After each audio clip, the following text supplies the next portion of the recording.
Okay, I think we're live. I think theoretically speaking, we could be live. Maybe. I think my yes, my mic it's is working. there. Okay, hello everyone. Welcome to the Cursed Ones, where OBS is destroying me. Why is my picture Japanese? Hello everybody. My name is Markiplier, and welcome Why is my back Twitch to in the Japanese? How Cursed the fuck did this Ones. happen? What did you do? I'm on my phone. Hello everybody. My name is Markiplier, and welcome to Twitch.television in Japanese. Is this copyrighted? This is I don't hello know why everybody. the fuck it's Japanese. Whatever. Hi. Hi everyone, welcome to the Cursed Ones, where OBS hates me. Very rude. I like that squish you're doing there, Cece. It also says that you are Radicole, which is incorrect. That's actually not true. That's not real. My cursor is gone. Everything is breaking. I don't know what's happening. God. Oh god. Everyone The stand universe by. does not want D&D today. Everyone stand by. No. Hold on. Everyone hold on for dear fucking life right now. Hang on. Everything's breaking. Everything's breaking. Thank you. Oh god. Oh god. Oh god. Where is my mouse? Why can't I find my mouse? Cole is killing gnats. I can't find my didn't mouse. get it, but it did hit my face. Oh Okay. no. Oh god. Okay, Radicole. I gotta move. You're there. I'm the gnat killer. He's the That's gnat great. killer. I've killed at least 4. Where is my cursor? Are you good, Cole? Yeah, I'm good. It does hurt. Okay. Oh my god. Okay, everyone's in the right spot. It took a little bit of finagling, considering the fact that my nothing is working. Wait, can you guys speak for a second? Okay. You guys are audible. I just... Okay. Radical speaking. Lucy Loop speaking. This is your pilot speaking. We'll have about 30 minutes until landing, so be sure to get in those seatbelts and strap in those shoulder harnesses. It's gonna be a rough one. Why the fuck is my Twitch in Japanese? I don't understand. All right, and we are ready for liftoff. This is your co-captain speaking. First off, We are ready for liftoff. Because it's time for True. Cursed Ones. So I did something a little bit devious. Perhaps even a little bit, perhaps even mischievous and devious. Yeah. Yeah. You guys are no longer the leaders of the questions of the day, because I did not give the other party the hammy question, the question of their thoughts on hammy. I gave them another question, which is gonna be today's question of the day. I am now recycling from Team Shellshock. You guys now get the recycled questions, because That's okay. equality, smile. I understand. The Okay. question of the day today is, do you have any pets? And if so, tell us a little bit about your pets. I will, of course, begin. I am To Ride, To Die. I am Dean, I'm the Dungeon Master. I play everyone else, and you know what? Let me go get him. Get him. Get that beast. be here eventually. Might as well get him and put him in the window. So true. The hair in the window is so funny. It is. I hope 'cause he people does it be like again. monologuing, and then you can just see his little face. He's so fucked up. That picture Leslie sent of him when he was just like curled up on the pillow. I can't explain how that image made me feel, because like it's a completely normal image that still like made me just like angry. Oh, there he is. Hi, fucker. He was sunbathing outside. You so just not right. This is Hammy. I'm sure everyone on the stream is very aware of him by now. But it's question of the day, so I get to talk about him a little bit more. He's built like an ice cream scoop. He's nothing too. His feet are backwards. He's very True. fucked up. Cole, you've met him. What are your thoughts have. on him? He will try and take your food. He does that often. My And hammy he likes fact, to make noise. My hammy fact for the stream is that yesterday he ate my pants. That's so nasty. Why did he do that? Because he's a criminal. Did he He's swallow them? Did he give them back? No, he did give them back, which Okay. was quite unfortunate because they were just... Why is my mouse not working? Alright, there he goes.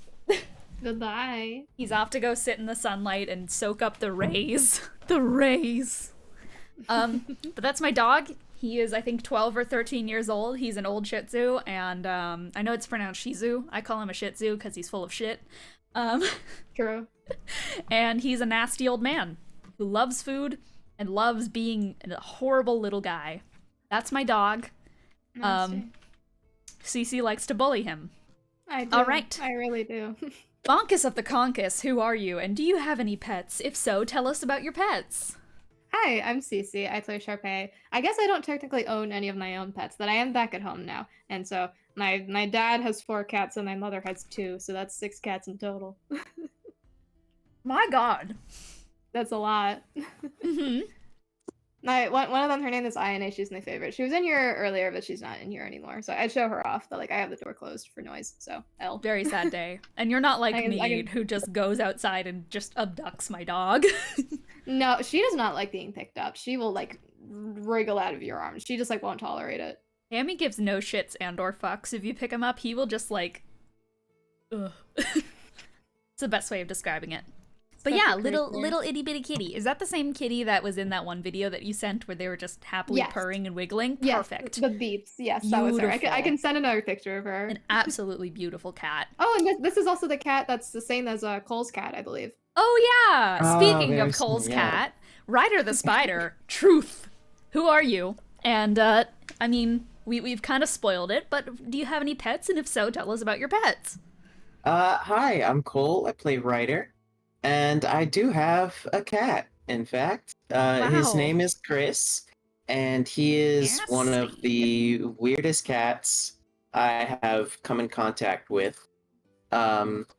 He doesn't do anything normally and will cry for attention at all hours of every day if he has not had enough. He likes it when he wants attention. I can pick him up and like sling him over my shoulder, and I can just scratch his neck like that. Oh. And he likes doing that until he wants to get down. We also have a cat that's living on our back deck right now that we're currently trying to get somewhere better. Yes, Liz has unofficially named her Booper. Booper! She is a bit of a nuisance at times, but she's very sweet. She's so cute. She's so cute. Since you gave a little anecdote about Hammy, I'll give a little anecdote about Chris because I have also been in the same space as Cole's cat. One night, when Cole and I were just hanging out, you know, in his room, Chris decided to get a little bit silly with it. And he decided to do some parkour, and he jumped off the window and managed to break Cole's window. He broke the window frame. He completely kicked out the window. Or what was it? The mesh? Yeah, so what he did is we had my window open because it gets really hot in my room. So fucking hot. And it's the South. It's illegal. And he kicked off the screen of my window, and it fell all the way down, like I have a video to our of it. front yard. I have the video That of is exactly when it true. happened, and I need to send it. Like, someone remind me after the game to send it in the Discord, because I have the video of exactly when it happened. But like, yeah, Chris just went silly with it and then kicked out the window like mesh. It was ridiculous. That's wacky. It is. It's a little bit Crazy silly. man. Silly man. Did My Did he, mouse like, is get back. scared, or was that his intention? I don't Was know. what? He just sat on I the floor think- after. I think he just wanted to get off the bed and decided, I'm going to jump. Fair But then enough. he just kicked his legs back with the strength to shatter glass. If there was no glass shattering involved, I'm exaggerating.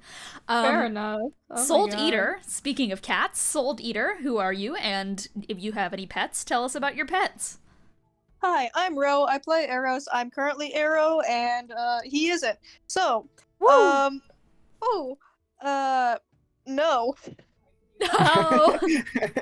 No!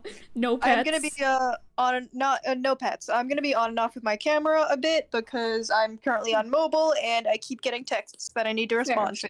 Fair. Very valid. If you had a pet, what pet would you want to get? What type of animal? Is this like theoretical or Theoretical. like actually theoretical? An entire flock of crows. So real. So So true. real. Damn. Now I want that. Give me a murder of crows. That's what they're called. Yeah. All right. Let's get into the recap, and then let's jump into Curse of One's Ride or Die Session 9. Last time, the party were in the... What was it called? Survivor's Stowaway, I believe it's called? No. Survivor's Ridge. The party were in Survivor's Ridge, which used to be inhabited, like, ages ago at the beginning of this campaign by people like Jesse McAllister, TL Knives, etc., etc.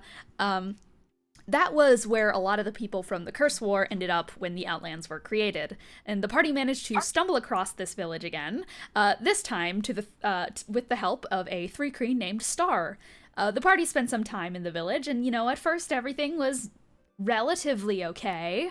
I'd like to think. They were given some nice, hot beverages to go to bed with, and Sharpay and Praveen at least enjoyed them.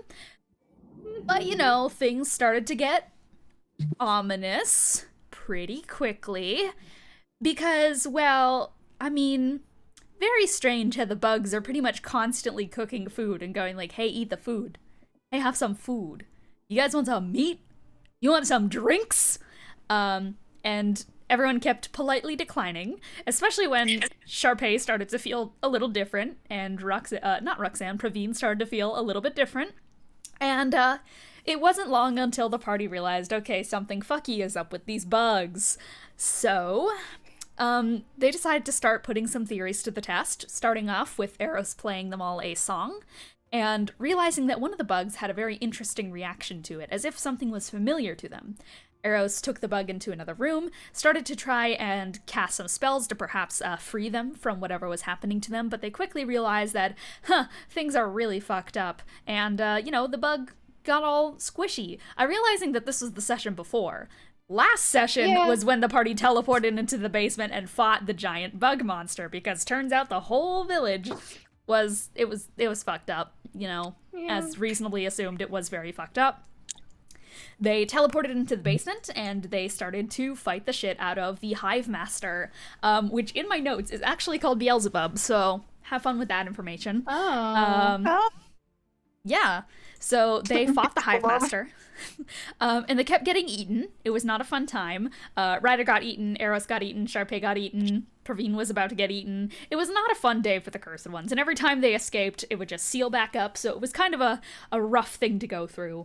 While both trying to, temper the fight on the outside, people were trying to escape from the inside. It was a big mess, and eventually, Eros got swallowed, and, they don't have enough DPS to get out. Unless, perhaps a critical hit happened to, occur with a certain dagger that has a very interesting property. From there, the question was asked, Leviticus, how would you like to curse this being? And, needless to say, the creature was cursed. And the fight got a little bit strange from there on out. The other 3 Creens started to butt in, but very quickly they were starting to break down and get tied up with the same curse as the Hive Master. That being a bunch of red, kind of like violin strings, would immediately sew their orifices shut as soon as they were being created. The party were getting, continuously infected on and off. Stuff was pretty bad, and eventually, though, with the help of Eros basically rendering this creature completely unable to do anything due to the sutures, it wasn't long before Ryder dealt the finishing blow, and things seemed to settle. At this time, Sharpay was polymorphed into a giant fuck-off spider and was basically trying to go don't worry, I am your god now, to the other bugs. Yeah. And, the bugs quickly came to realize, oh shit, we've been turned into bugs. They recognized that they were previously humanoids, and they were turned into tiny little grubs that the party packed up. They did a once-over the village. They got themselves up and ready to go. And with everything seemingly resolved, besides perhaps having bodies for the little bug people who were unfairly turned into bugs against their will, they decided to set off and continue on their journey, with the main goal of getting the fuck off this island to then reach their main goal right now, which is save Gilly Gamage.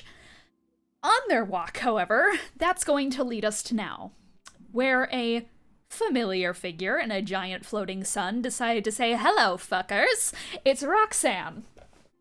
who has scored herself a meeting with the party after a little bit of a hasty agreement was made, where now that brings us to where we are now, which is Roxanne leading you all to a lovely tea party and discussion. So, if there's any questions about the recap, let me know. But if I think not... she should have stayed down there longer. Yeah. So true. Yeah, that's what I'm saying. But, That's what we're all saying. I agree. Trust me. Oh god. So I'm gonna pull up the ambiance here, and then we are going to very quickly begin the session. Hoorah! Is that the one I want to do? No, it's not. Okay. Okay. Cool. We're gonna do this one. Wonderful. Okay. Well, it feels like it's been a while since our last session, so let's jump into Cursed One's Ride or Die, Session 9. Woohoo! Woohoo! The celestial ambiance fills the air around you just as much as the clicking of the locust does. They're both nigh ceremonial sounds, the drone of gravity from Roxanne, the buzzing of endless bugs singing in a discordant harmony. It's overstimulating. It's filled with buzzing emotion. Roxanne looks at you for a moment with eyes a mix of annoyance and anger, hidden behind a wide-eyed grin. It's the type of stare you'd give someone being a complete idiot, and she has pointed it like a blade at you all. Her thumb for a moment runs over her spellbook that she kind of keeps strapped on her green dress. For a moment, you can see a little bead of blood as the paper that she runs her finger over cuts her thumb. But she doesn't flinch at the pain, she just flicks it onto the ground with her long, manicured, pink, glittery nails. The stare down lasts for just a moment before she blinks her eyes into an attempt at a warmer smile and gestures her hand in a following motion. These locusts are driving me up the wall. Come now, short walk it'll be. Feel free to come close, I don't bite unless you want me to, and I'm sure the walk will give you ample time to telepathically think of some scheme. Or to stew in festering silence. Your choice, really. Sharpay probably turns to Praveen and is like, Star, you don't have to come with if you don't want to. Praveen, just like, who is holding Star, the little messed up little bug, like grub thing. Yeah. Star... Sharpay's lying. Sharpay's lying about who Praveen is, to be clear. Oh, okay, yeah, because Star is inside the... Right. Yeah. Praveen, for a moment... Wait, what's the situation here? Oh, I also forgot to mention that the party in basically... bug armor. Yeah, the party decided to stuff themselves into the hollow carapaces of the bugs so that they could get through the locust swarm without getting attacked. Okay. Yeah, and given Roxanne literally wants to murder Praveen, Sharpay is asking about that. Okay. Yeah, I forgot to mention that part. Very sorry. You guys are basically just in bug shells, but... Yeah. It's just to ward off the locusts from eating you guys alive. Roxanne, like, quirks her eyebrow. I want you to roll deception. Mm-hmm. Yeah.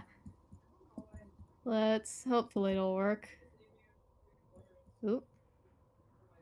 That is an 18. Yeah, I'm hoping to go off because I know last time when she did the perception, Cool. she only recognized Sharpay.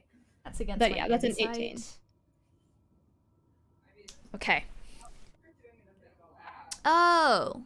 Star, is it? Is that her new code name? Mm-hmm. It was worth a shot. Thank you. Praveen nudges you. No, I'll tag along. I have a feeling if I don't, things will be a little bit worse for me. No, trust me, I mean no harm, at least in this meeting. For now, we are on completely civil terms. I'm not going to be doing anything out of the ordinary. I can promise you all, at the very least, no violence in my office. Can I insight that? I'm not very good at Yeah, it. sure, But... roll insight. So I am either rolling persuasion or deception. I will not tell you what I am rolling. That's a 25. 25? She seems to be telling the truth. Well, I can't tell you if you failed Yeah, against a I get deception, it. or if you succeeded against a persuasion. Yeah, I get it. Yeah, Sharpay, she'll accept that. She's like, well, that's much appreciated. Of course. Well then, are we just gonna stand here in this giant flurry of bugs? Once again, the noise is killing my ears. I lead the way by all means. I don't know where we're going. Wonderful. Bugs. She turns around on her heel and like there's like a of her heels as she starts walking along. In this kind of like radius around her, because of the kind of like celestial body that floats next to her, this tiny little sun, there is a radius in which no locusts kind of permeate.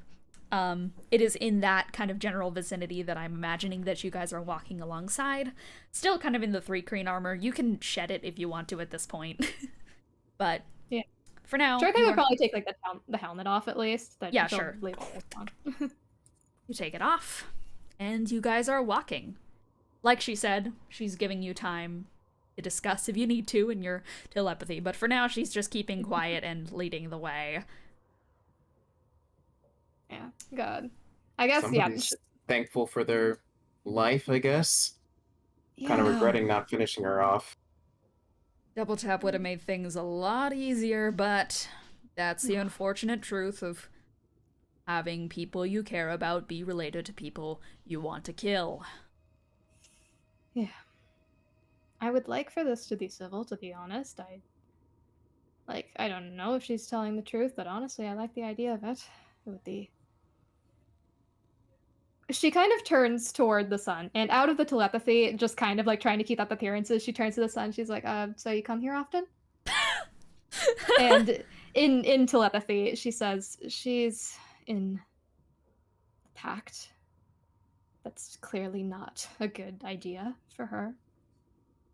I feel kind of bad for her. The sun burns into your retinas, by the way, and just says, I get around. Sharpay laughs a little bit. So, Eris is saying that, so how about this weather? So true. Roxanne audibly just, like, snickers to herself, but also, like, in that way that's like, you fucking idiots. But she goes, it's absolutely disastrous, considering the locusts. I would much prefer to never come back to this place again, but, you know. Business calls, even on the most rainy days. Or in this case, bug-filled sky days. Doesn't work as well. Not quite.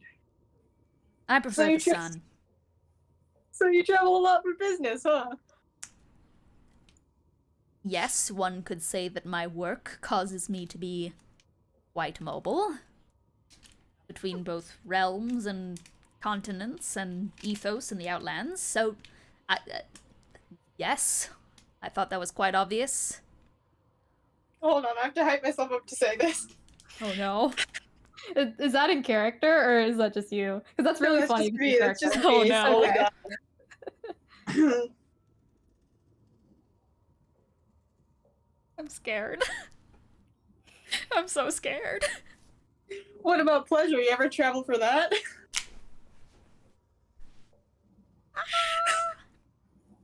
It's a good question. Yeah. Pretend I said it more. She pauses for a second, genuinely, just like you hear her heels like stop for a second before she keeps walking, and just goes, oh, well, you know, we all have our vices, we all have our pleasure. I always find it quite ridiculous that people tend to, well, completely shun pleasure in the workplace. I have a close relationship with my employer. She crosses her arms and then just like puts her head in her hands that she just said that shit, and then just raises her arms. TMI, sorry. Sharpay side-eyes the sun. So how close are you to getting that promotion then? I'm already at the top of my field. I have no doubt about it. She pauses again. Is this line of questioning for a particular reason or No. curiosity? It killed the cat, you know. You know what they say. Same thought? Curiosity in cats. Yep. Satisfaction brought it back. Oh, that you are right. She kind of telepathy. Sharpface says, "Are you doing what I think you're doing, Eros?" Look, it might give us an edge. No, I'm for this. Believe me, I'm for this. Ravine in the group telepathy group chat makes this like bold, which is what the fuck. Ryder will chime in, but he's just I don't actually know what the plan is here. He's laying on Ravine the once again just goes apparently flirting with Roxanne. We need to keep her happy so she doesn't kill us. This is fine in my book. Is there another plan besides this though? Well, yeah. I don't know. I think this is a pretty good plan. I like this plan, to be honest. We'll never see it coming. Is this gonna be a 4-hour session of flirting with Arden's mom? Maybe so. Oh, as it I'm just should saying. be. So you know Dream Daddy, a daddy dating simulator? Oh my And she's god. that with Roxanne. Son mummy. Oh god. Mommy. Oh god. Alright, well, if you guys don't have any further discussions about, I guess, strategy beyond let's flirt with Roxanne. Yeah. Sharpay just like as like a closing note, she side eyes the sun again. It's just like, oh, I hope he doesn't get jealous, but I don't think he will. Here, I have a plan. I'll take Roxanne. You can take the sun. Okay, sure, whatever. Ravine eyes on goes, her. aren't you engaged? Different definition of take. Oh, Play on words. in a fight. Are we fighting Yes. them? I mean, ideally, no, but we'll see. Okay. I'll be on the front lines. I will sacrifice myself before anything happens. No sacrificing is necessary, I would sacrificing, hope. Okay. but Bad I wording. will subject myself to the consequences. Yeah, if you die, I'm dragging you back out again by the skin of your teeth. Just I letting you know. appreciate that. I You're would welcome. appreciate that. Thank you. You're welcome. So we don't really have a concrete plan, do we? Well, I mean, we talk. Hopefully, we keep things civil. There's a lot of things I'd like to raise to her attention. And if Eros has his own charms to enact, then I think that's great. We'll see where And it we gets can- us. And we can find a way to deal with the grubs. Yeah. She said I'm a little bit of the mind that her and her associates are the ones who did this to begin with. So, I mean, it makes sense. They'd be able to fix it. All right. If that is the closing remarks for your discussion, then it isn't long before you come upon it. A clearing. It's almost miraculous in its presentation. These small beams of sunlight warp and twist in a dome, ushering out the buzzing insects swarming it. There's squirming within your bag as the distressed bugs rage at the intrusion that seems to even breach the bag of holding. It's just light in front of you. Divine light. Roxanne turns to face you all, arms outstretched to her sides as she turns on her heel. Her eyes, for a moment, reflect in a way that makes them look as if they were touched by Midas.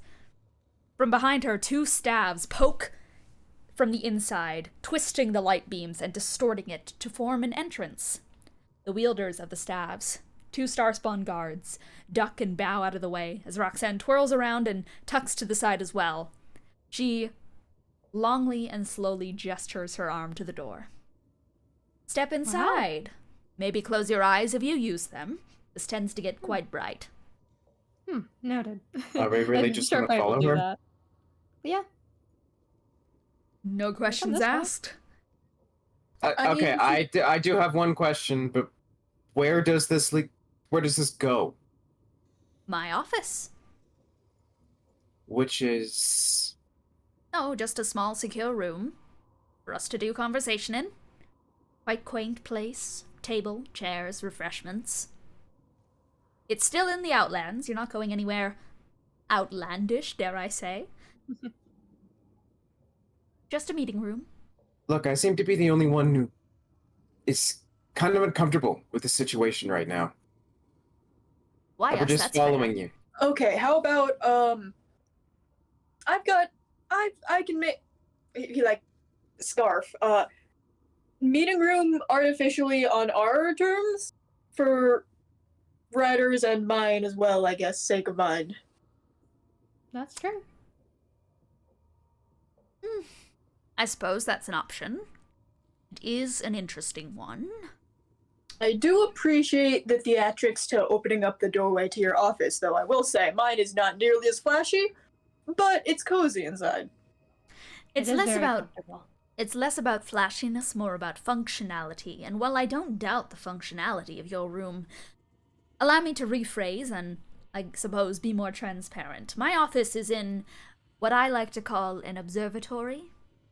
It's where we can look out on happenings, goings-on within the world and ethos and the Outlands. So As you I've- have something to show us. I have something that you might want to see. I have something that all of you might want to utilize at some point. That being information. What's the name of that girl you're looking for again? Gilly? I can give you a look to exactly where she is. In my office. And why would you do that? Because I'm a businesswoman. I'm a businesswoman who, truthfully, wants some things from you. Now, I can either take them forcefully, at some other point in time, or we could come to deals and make things a little bit more fair. You'd have information on what exactly I'm looking for, and more or less what my employer is looking for. And, well, you can get some things you want. I get things I want. You will know what I want. It's a business opportunity. Yes.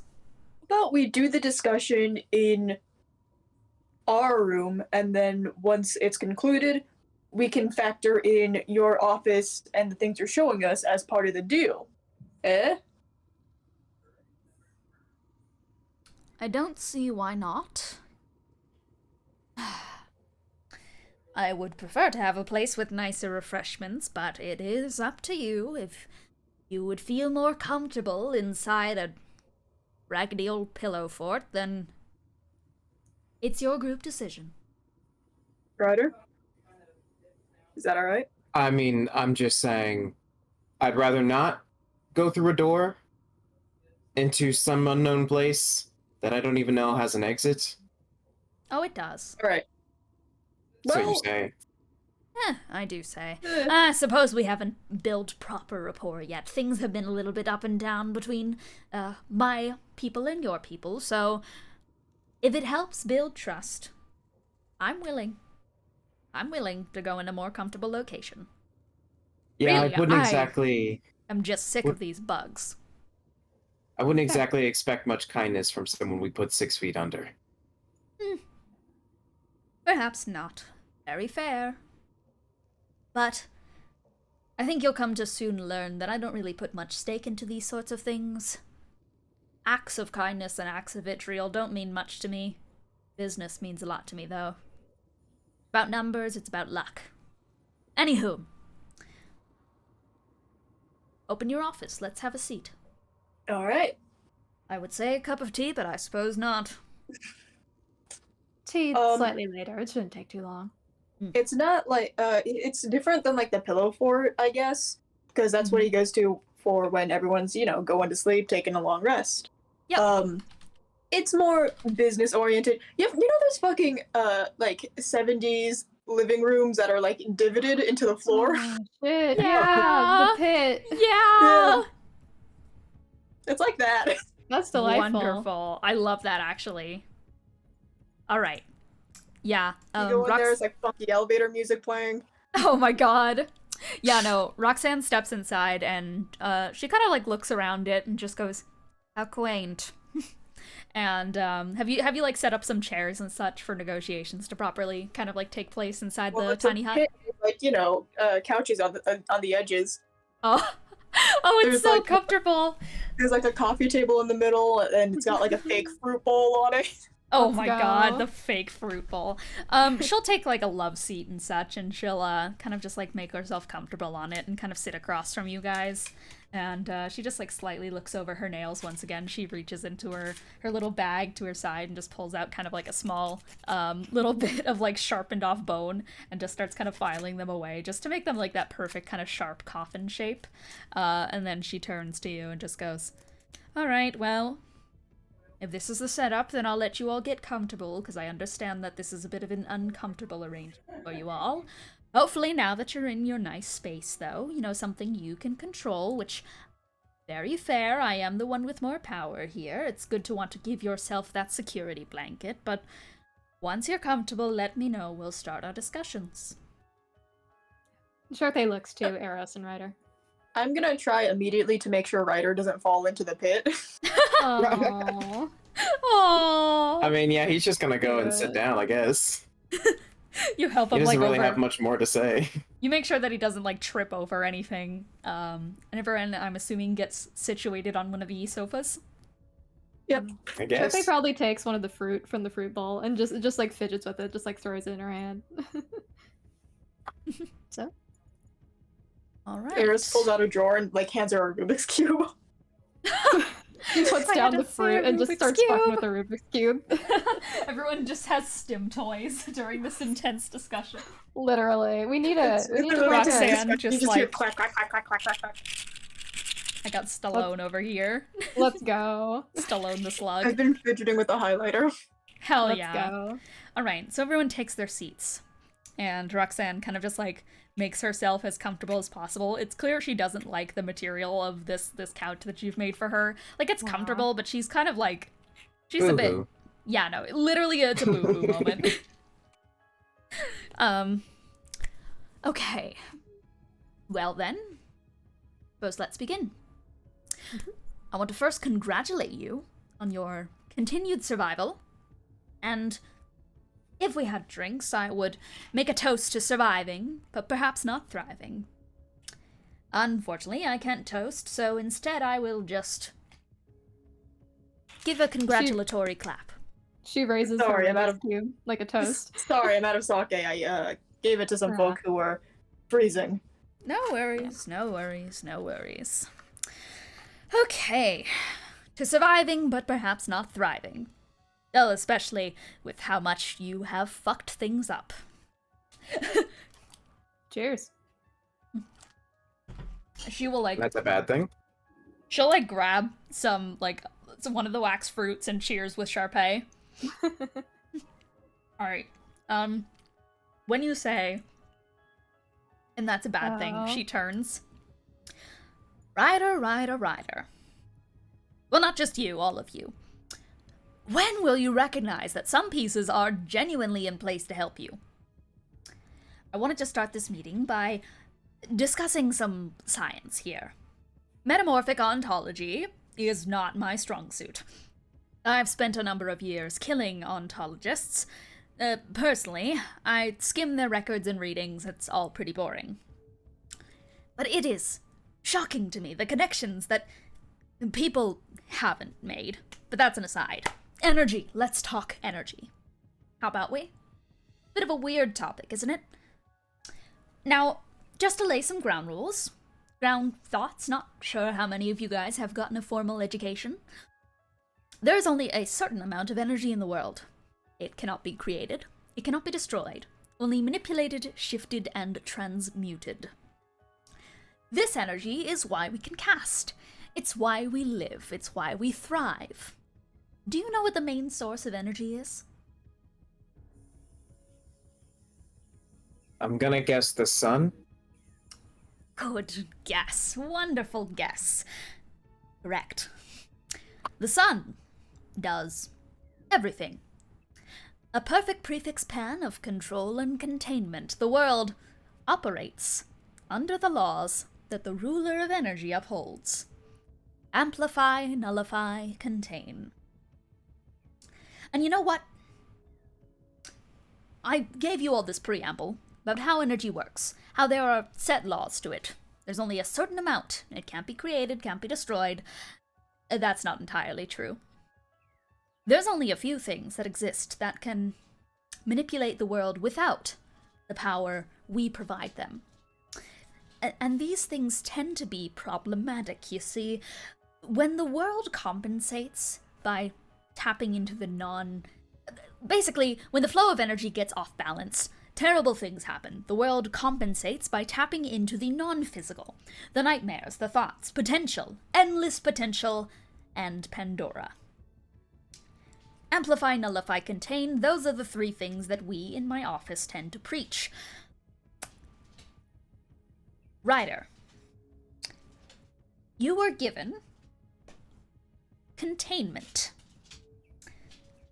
This wretched plane that we are currently in was born from when a stupid girl was surged with energy beyond the light of the sun, beyond the typical energy flowing throughout the world. Taste of Pandora. And her little nightmare appeared alongside this mess. This realm was a course correction. It was a containment. The eye we gave you was supposed to contain while you were outside this realm, but it fell off during the fight with that waste of air one, and then things broke again. Ryder, you are what I like to call a glitch. And I gave you that eye so things would stop breaking around you. Anyways, now you've given this eye away, and I would like you all to put a pin in that in your minds. It's complicated, but it'll make things easier to understand as we continue this meeting. Now, with the science preamble out of the way, keep it on the shelf, we'll come back to it later. Now we talk business. Ryder, you're a business owner. Sharpay, you co-own a casino. Eros, you can be HR in this scenario, I guess. Your assets must be a mess. I hope you know that he's been watching a bug on the wall this entire time. Oh my god. Now, we both have things we want from one another. So I'll start this conversation off quickly by throwing out a possible service of mine that you might be interested in. I would show you the product in person, but once again, well, we're not exactly in my office, so I can't. That pit you buried me in. Good play, by the way. Very impressive. Did you all see what that colossi was doing with that little mud pit? We're shaping it into creatures. That's because it's called colossi's clay. It is an interesting material. Some of the last of its kind. If you give it to a colossi, it can shape it into a body. One perhaps a lost soul could inhabit? Hell, you don't need a colossi with the proper ingredients. You could just craft one yourself. I can provide you enough colossi's clay for all of those little grubby guys that you're looking to cure. Fresh bodies for all of them. Sounds like a good start, right? So my first offer, I'll sit on the table, is going to be 1 lump of colossi's clay. Enough for 1 body.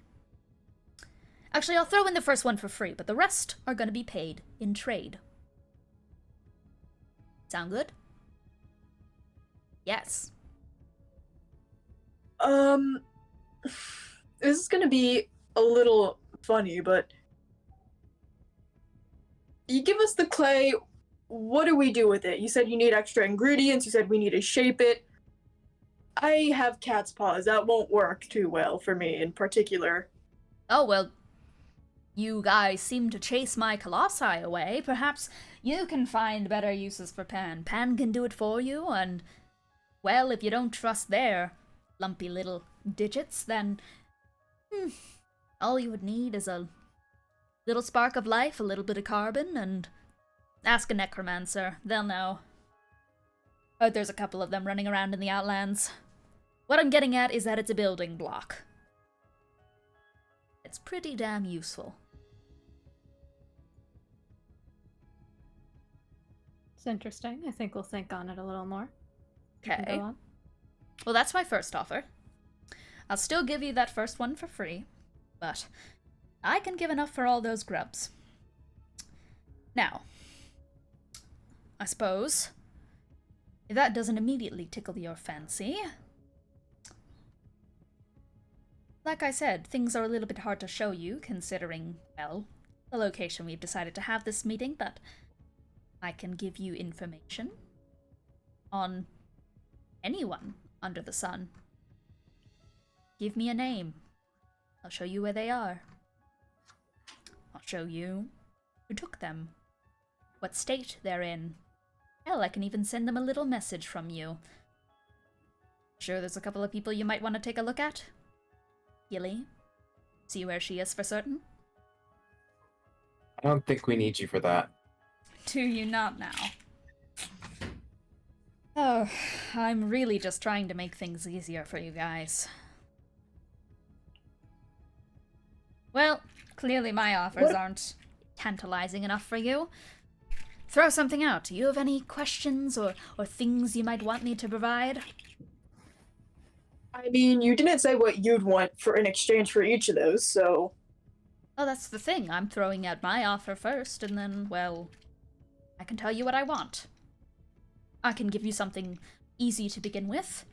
Here's something I want. How do you guys do that little telepathy thing? What causes you all to speak in each other's minds? See, I met, like, this weird fucking bird when I was, like, 4. And now I can just kind of, like, hook that up. Roll deception. Oh boy, oh. What's my deception? I got a nat 20 on the insight. Oh, Darn. what's my, let me drop my phone real quick. Sharpay doesn't process that it was a lie at first, and she's like, what was the bird's name? Let's see, there you are. I'm pretty sure I put my character sheet in here somewhere. God, has believe. file. It's definitely not gonna be a nat 20, but like still I believe. I believe too.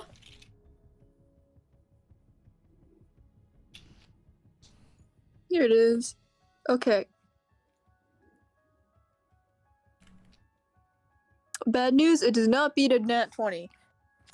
Darn. It is, however, a 15, which is completely mediocre for my deception modifier. Yeah. She goes, okay, bullshit. No, seriously. Oh, that was a lie. Okay. Yes. I get it. Yeah, Now what does it? That's the bow thing. Well, Okay. this is a just a little negotiation, item. isn't it? Basically, what I'm trying to negotiate here is, here's what I first want. You know, I can give you, let's make a trade easy, okay? I give you another lump of this colossus clay that can help you make bodies for these bugs. And then, for the duration of this meeting, I will give it back right after. You give me that telepathy bow. I hold on to it. She does need to be in contact with it for the telepathy to work, so she's probably just gonna set it down like on the table, like between them.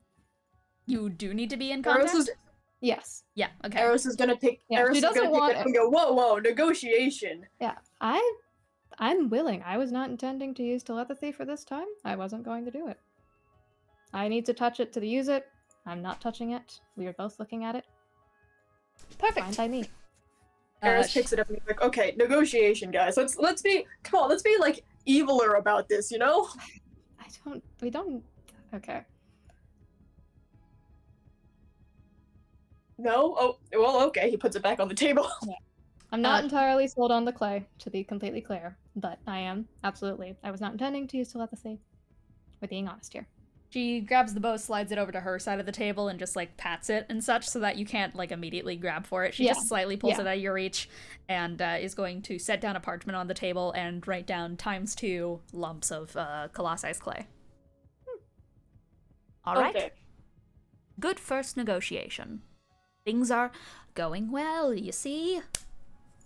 Yeah. One thing I Okay. am curious about is... So, here's what we want. Obviously, like best case scenario, you don't take anything. Obviously, best case scenario for us. Don't worry, I took a class on this, guys. Mm-hmm. He so bodies back for all the grubs. Mhm. Location, possibly aid in retrieving Gilly and ensuring her safety.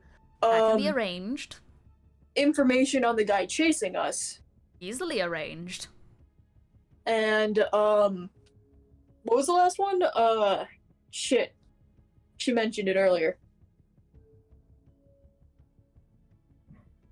I mean, maybe not murdering people we love anymore, that I understand. That's a little bit far-fetched. I'm willing to do such things. Once again. And one more that I forgot. Anyways, what do you want so we can start actually negotiating? What's your best case scenario for this? There are a few things I want to offer. Unfortunately, I know that they're going to turn you all off in one way or another. I understand what I'm going to say is going to, of course, sound sinister. But let's rephrase it before I say anything. I will find a way to get what I need to have done completed, no matter what. So, when I am asking for things of you, understand that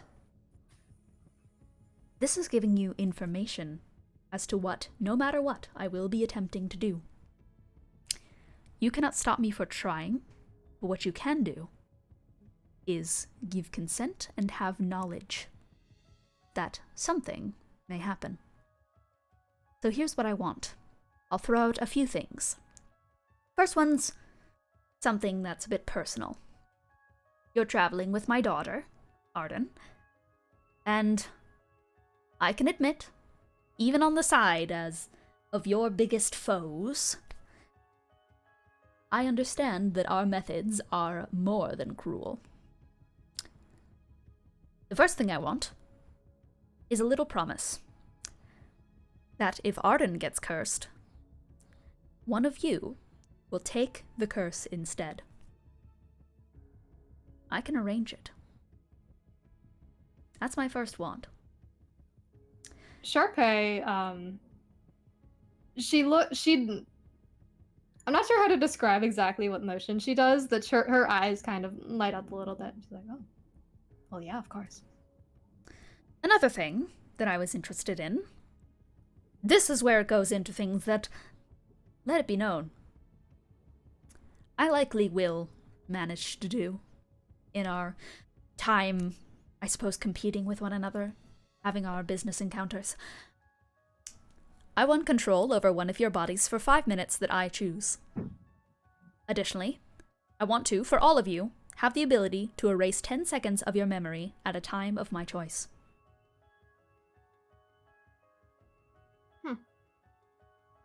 Go on, what else? Well, those are the main things that I want. Another thing I do want is Praveen. Why? We're not.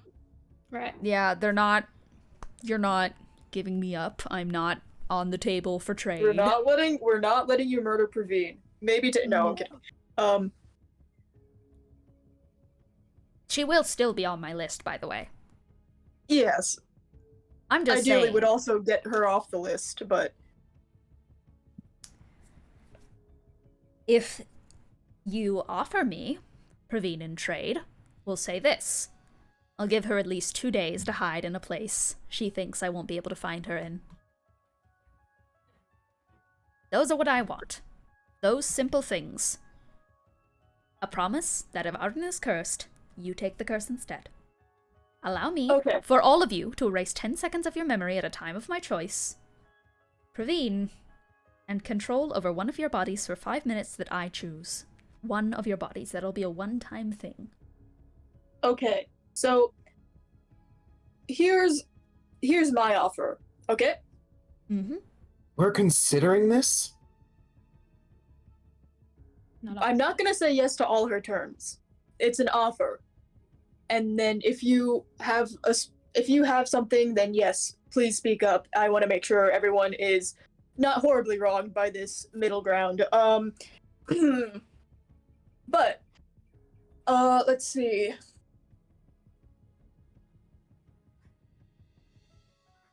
We'll give you the promise that if Arden ever gets cursed, Sharpay will take it.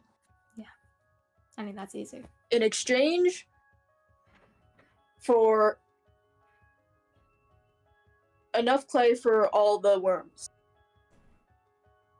I do have a question a little bit about the greater context of the whole worm thing. Oh, Would you yes. be willing to discuss that? I mean, I'm sure you're aware, generally, of everything, so... I tend to be. I mean, to be honest, I'll just put it on the table. I don't want Arden to ever have to experience a curse. I don't have that much to be worried about in terms of my curse, so I don't mind that at all. I'll have that on the table. And, I mean, I appreciate your willingness to share such things with us, so I might ask for a little more context on how and what happened to them. Perhaps more importantly, where are their original bodies, if they were not fully destroyed by the whole ooze thing? Gone. The bodies were dissolved in the acid of that little insect creature. I'm sure that the question is directed to me in the forms of, did you do this? Did your company do this? Are you at all involved in the creation? And to that I say no. And I'm saying it genuinely. Mm-hmm. Look into what I'm saying if you want. Use that insight of yours. Who knows? I'll take your word. I'm very curious who did, because that sounds like another problem we might need to worry about. She takes her nail file out again, and she scans the room and goes, let's just say that it goes a little bit back to that discussion of energy we were having earlier. And that whole containment ordeal. Right. Makes sense. Not every bad thing in the world happens because of me. A lot of it does, but not everything. Some things are just monsters for the sake of being monsters. Sometimes it's just how things are born. Fair enough. Is the telepathy group chat still a thing? No? No, the bow is on the table. The bow is on the table. Ryder, can I discuss something with you real quick before I put it on the table? I guess. Yeah, so... Do you want me to this step is- out? oh, I can step out if you want to have a private moment. I mean, I can cover my Yeah. ears. yeah, Ryder, it's gonna be regarding you, so you can have her step out, you can have... It's completely soundproofed if she walks outside the bubble. Want a smoke Look. break? I don't care either way. Okay. I mean, if you want to say it, just say it. I don't think I have that much to hide. Roxanne is just like, ooh. This is gonna be... I don't know if you want this or not, so I'm going to be a writer, so I'm going to be a little You said he was a glitch, right? That's the term I've been using for it, yes. Yeah, what if you just like take his curse, put it somewhere else, and then give that a containment, and then we don't have to deal with it? You see, that's what I did. Unfortunately, you unlocked a cage and threw the key in a place that I can't find it. So when it comes to containment... On purpose. On purpose. So when it On comes to purpose. So when it comes to containment, I unfortunately cannot do such things anymore. Unfortunate. Good thing that's not what we want. Not what I want. Oh, really? I think things will change soon once you realize the implications of what I was actually trying to protect you from this whole time, but whatever. Well, would you rather have like an anomaly of the whole energy system you went like 25 minutes going on about, like actively coming out of your actively coming after your ass, or like would you rather have that like in something a little more manipulable? Once again, I can't. You threw away the thing that allowed me to do it. So if Arden gets cursed, then we won't be able to take it anyways. Is that really what you're doing? I'm trying to find information. You How does want it that work? contained? Tell me where Penumbra is. That's I mean, no. the whole thing is that it's like not. no, we're not doing this. The whole thing is like it's not under. I'm pretty sure if like You want it contained? Penumbra and then, Bring like, me the eye back. Sun or whatever came together, they'd like explode or something, and I don't think it's very good for the universe. But then, you want his curse contained? Go back and get the eye. None of me is being contained. All right.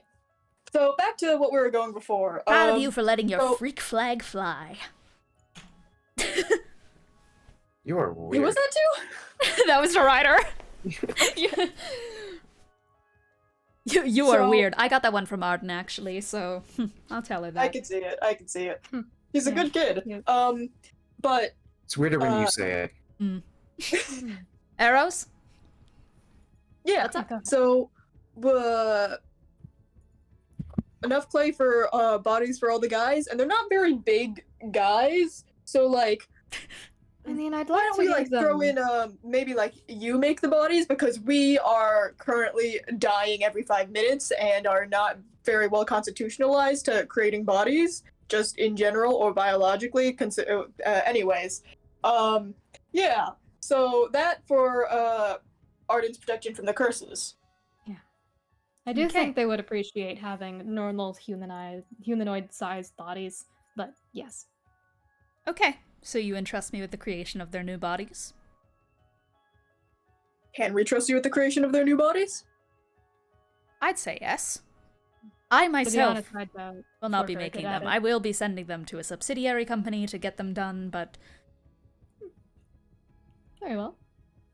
And ensuring their safe return to wherever they want to go. and ensuring their safe return to wherever they want to go.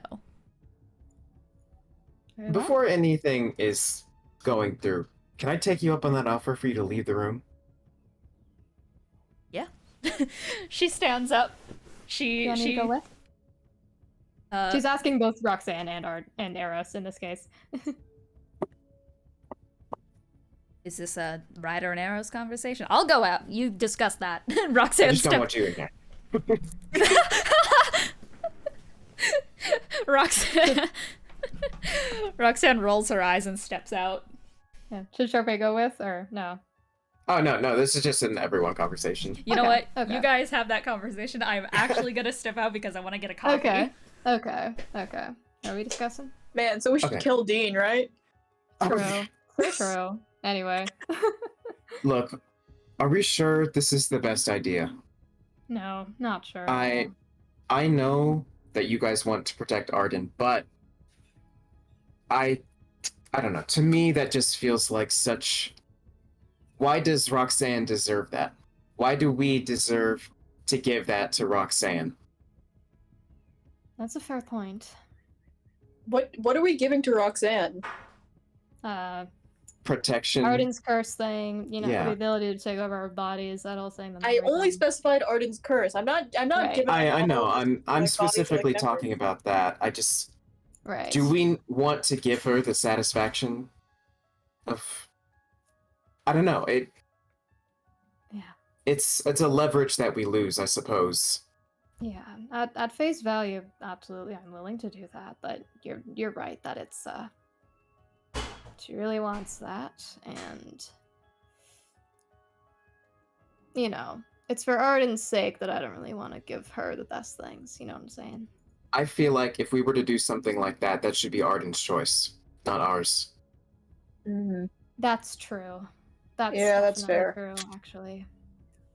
It really does feel like Roxanne's asking a lot more than she's giving, because I think we can get all the stuff that we want on our own. You're right. You're right about that. Yeah. I even have an idea of where we might want to look for Gilly. Mm-hmm. What about the Uh, bodies though? That's gonna be a lot more difficult. Yeah. I mean, Collect she some. solves We know where the problem. clay is. We know where Pan is. We do know that. For Gilly though, are we gonna have enough time, enough direction to go back, make sure we don't get hunted by the guy, collect the clay, make the bodies, make sure we don't die by the guy, and then go get Gilly. Well, I don't think that clay's going anywhere. I mean, it's Yeah, clay. Yeah, but then we have to worry about like 20 or so grubs. Because I don't want any of them to pass, Do personally. they eat? I don't know. I don't know what the situation is there. I don't feel comfortable with these terms, and this is just me. If you guys want to go along with any of that, then I cannot stop you. I definitely get it. It doesn't feel right giving them more power. I Yeah. agree with the point that it's Arden's choice. I know for myself, I was ready to give up 5 minutes of control because honestly, that's like the least. I guess that happens anyway. Yeah, it happens anyway. Once again, I don't feel comfortable with it, but if you guys feel like there's something you're okay with doing, that's not for me to say. We'll discuss it more. I want to ask her more about the whole them being kidnapped by Genesis thing right now that she alluded to in the archive and everything. I have some questions about that. Did I miss that? I might have forgotten to mention it. I got a sending from Lee that said Genesis is near them and that we're supposed to find the artifacts and that Genesis is a pedophile. I need to say that to her. She does need to know that. I am gonna go use the bathroom. That my piece has been said. Roxanne walks back in and Ryder just immediately leaves. Walks out and Yeah. pisses against the dome. So true. Okay, be right back. Ravine will just go. I'm with Ryder on a lot of these points. I have a feeling we can hopefully get the information about Gilly on our own. I don't know. Yeah. I don't know. We don't know what that thing wants from us. Yeah. Unfortunately, we don't even know if Gilly is safe. We're playing with stuff that we don't know here. And she does know, which unfortunately gives her a bit of a leg up.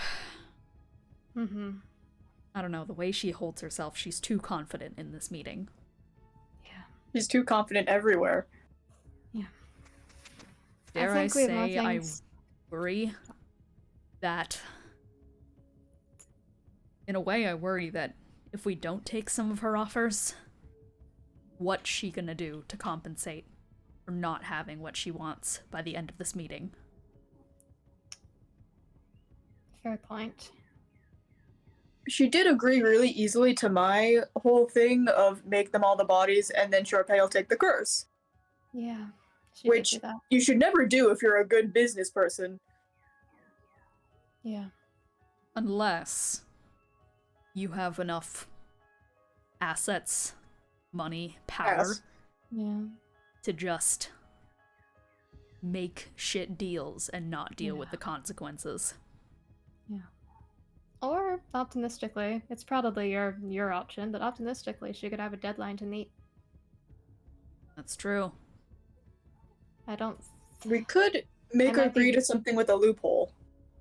Yeah, I could be projecting here, but I'm not confident that her employer has her best interest in mind, given the whole thing.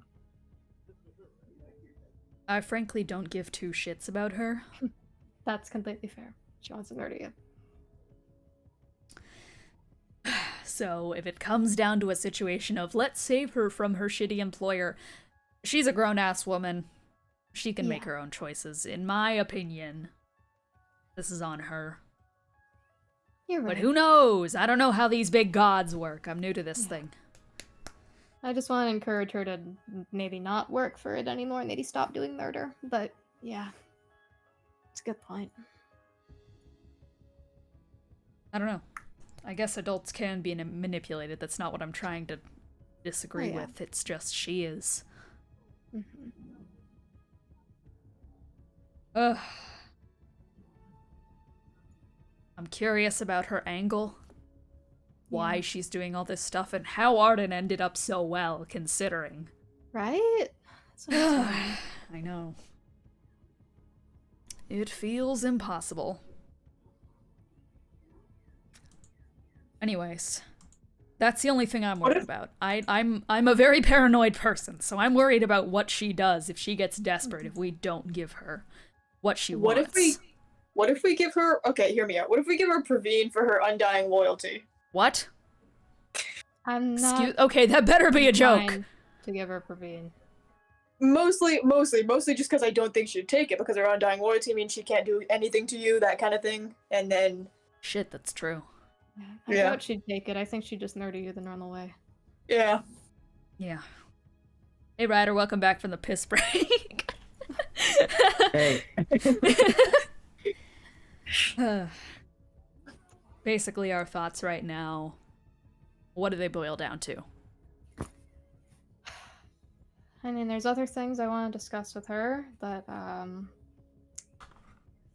doubt in general. We should talk more about if Arden would be okay with the curse thing, and I'm gonna segue that into Arden's general situation right now. Should we let her back in? You ready? Nothing more? I mean, I'm ready if you guys are. What are we doing? What's the plan? I mean, we're just talking more, aren't we? All right, we're getting more information. Yeah. Okay, put her back in. You wave her inside, and you hear like the clop of heels as she comes inside and brings with her this time like a fully done latte with a swirly sun in the middle, which is literally what I have made here. It's not picking up on camera, but I actually made the latte. Let's go. Oh, wow. She comes inside and she sets it on the coffee table and just goes, I needed that. Okay, well, are you feeling a little bit more confident in your positions and your angles? Are we ready to discuss again? Right, yeah. Where were we? Oh, that's right. I wanted to ask a little more about the curse swap thing.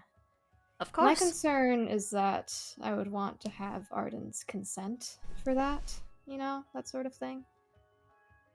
You know your daughter. She's not the kind of person who'd want that to happen to someone else.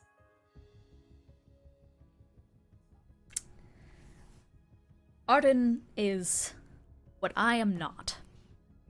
A very selfless and good person. You can say that again. I truly don't know how she turned out so well.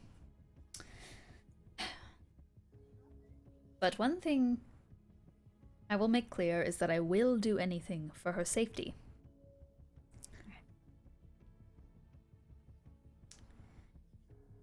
She doesn't need to know. And I understand that's probably against your morals. But I mean, that's exactly what I was going to bring up. You know how debilitating curses are. Is that what you want to gamble with? She's selfless. She's not self-serving. Given the opportunity to give someone else a smile, she would take 100 wounds in battle.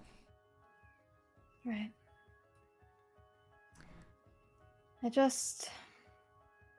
If there's a way that you can make sure she doesn't find out ever, then that's one thing, but I mean, a second curse isn't a thing that just kind of happens, usually. She'd have questions. That's my concern. And I'm a lot of things that I'm not amazing at lying.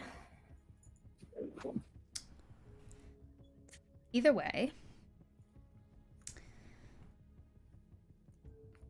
there wouldn't be much she would be able to do when it was all said and done. If it happens. If it happens. Let's also put that on the table. This is a big if scenario. Right.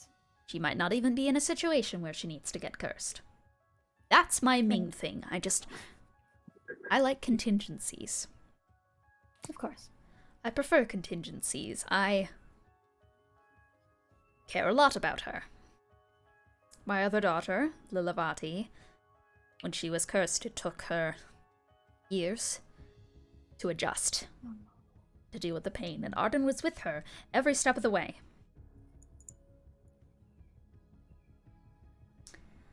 I don't want to see my daughters suffer. And let it be known I would do anything to make sure that they don't. Right. And speaking of Arden, I don't know if she also communicated this information to you since it was going through Lee, but I did receive a sending still from that group a little while ago. And I figured it was the same sort of situation that you mentioned briefly about the whole archives being, undefended, that whole thing. She implied to me that Genesis was near them, and I'm not sure where she got this information, but she did tell me that Genesis is also a pedophile, which is concerning. That makes sense with the whole Pandora's box thing, that it would be in there, but that's... Yikes. I want you to roll, since you're not lying, I want you to roll persuasion here. Mm-hmm. And not deception. Okay. Please. That's 14. It's not great. Yeah, so... I understand this is sensitive information, of course. You might not want to give all that freely, but... I'm concerned about all of them. Her especially, her being a child. She, starts tapping her nails and such, on the table, and she is just going to, take her latte and just, If you haven't already spoken to her about that, I would recommend doing that, because I don't have all the context that she does, of course. She takes out her notebook, and she is going to write down on her itinerary, call Arden. Goes, and slams her journal shut and goes, "Thank you for the tip." Of course, of course. I appreciate that. Yeah. I will admit, it is a wretched position to be in, the one I'm in. Mm-hmm. I don't work with good people. I am not good people. But that... If you don't mind, I'm going to talk to my daughter further about that. Oh, absolutely. I don't mind at all. I think you should. She genuinely seems taken aback by that. Yeah. I don't know the context in which she said that, but I understand this is information you might want to give us later, so not right now, so you don't need to reveal at this moment, but I would be very interested in learning what kind of second location they were taken to, given that Genesis is near them. I don't know how they know that, but... She reaches into, she actually is going to cast Wrist Pocket real quick, and she flicks her arm, and she is going to basically, pull out a little, green stone that is the exact same color as Arden's hair, and is going to kind of, look it over and twist it and change it, and, she's going to, purse her lips a little bit, and then is going to flick it again, tuck it in her pocket, and just go, she has her location off right now. But let it be known, I'll reach out. Well, she's not at the archives anymore, correct? Because of the thing. I am aware of that. Yes. And, well, you found her at the archives last time, so the location was turned off since her being made unconscious. Well, thank you for the tips. I will be asking my employer for further information, and I'll be looking into this a little bit further once I get to my office. Right now, I can't exactly act on that information considering where this meeting is taking place, but... Yes. I suppose we're still considering it, but, she kind of looks between Arrows and Ryder. The observatory could be an option, but I think we're still thinking it over.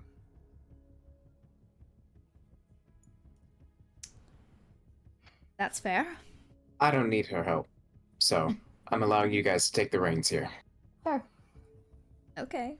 What about because Sharpay seems interested in your information, you seem interested in information, why don't we just play 20 questions? 20 questions? Okay, I'm down. I truly don't see why not. Not where I expected this meeting to go, but let's call you it a gotta trust team building exercise. You gotta trust the living room pit. Sure. Fair Sure. enough. So how do you do this thing? Just ask questions to one. Is this just not how conversation works? Yeah, but people like to give it a fancy name, so it's very less structured. jarring to switch between conversation topics with questions. And can I ask all of you questions? Yeah, of course. Yes, but it'll count as one, Okay. unless we really like the question. Okay You then. can count. I'm Now you can a. count. I didn't. Is this a game? Whatever. There's no way to win it, but we win by growing close. She is fascinated as to where this is going. I will say, Ryder has automatic rights to pass because he's least interested. Anyone Yeah, I mean, else? I was. Do we not all have the right to pass? Well, I guess Oh. maybe. Yeah, I mean, every pass you give is a pass that the other person can. That's how I did it when I was Oh, a wee okay. kitten. Walter Okay. is on the couch, by the way, and Walter is just digging.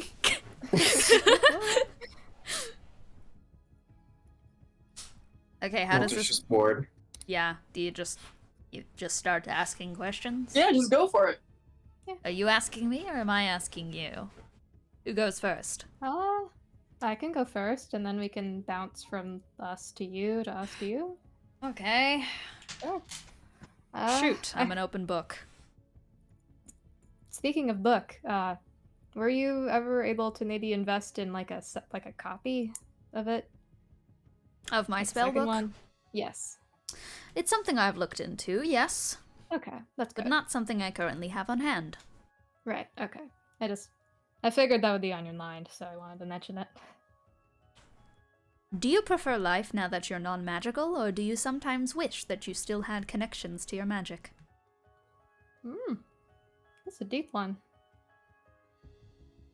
It's a lot of mixed feelings because, my magic was not mine. It was my dad's, and it was very forcefully taken from me, which is a rude awakening. But by one, I mean, I let it go after that. Is it that hard to say? Because, all the help we can get would be greatly appreciated, but I've been getting a little more used to it.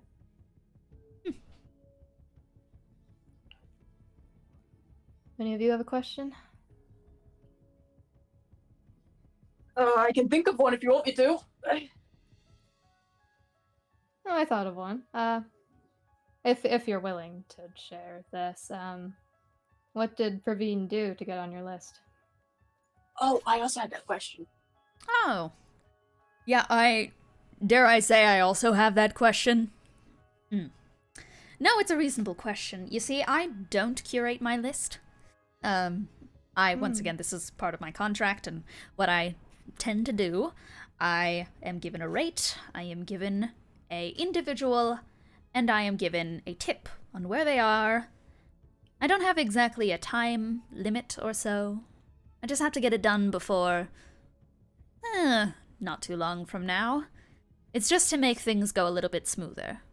People join and leave the list based on, I suppose, their proximity to you all, and if they might have something important on them. For Praveen, it's pretty much just comes down to, once again, the fact that I consider Ryder to be a bit of a glitch, and, well, that came from Praveen, and, well, just makes life easier, really. You get spies off the table.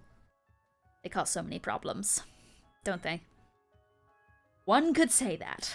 You realize that was neither of our faults, right? Yeah, no, I was about to say, For what it's worth, That she was- does not like him. yeah. I kinda wish he wasn't born, no offense. You know what?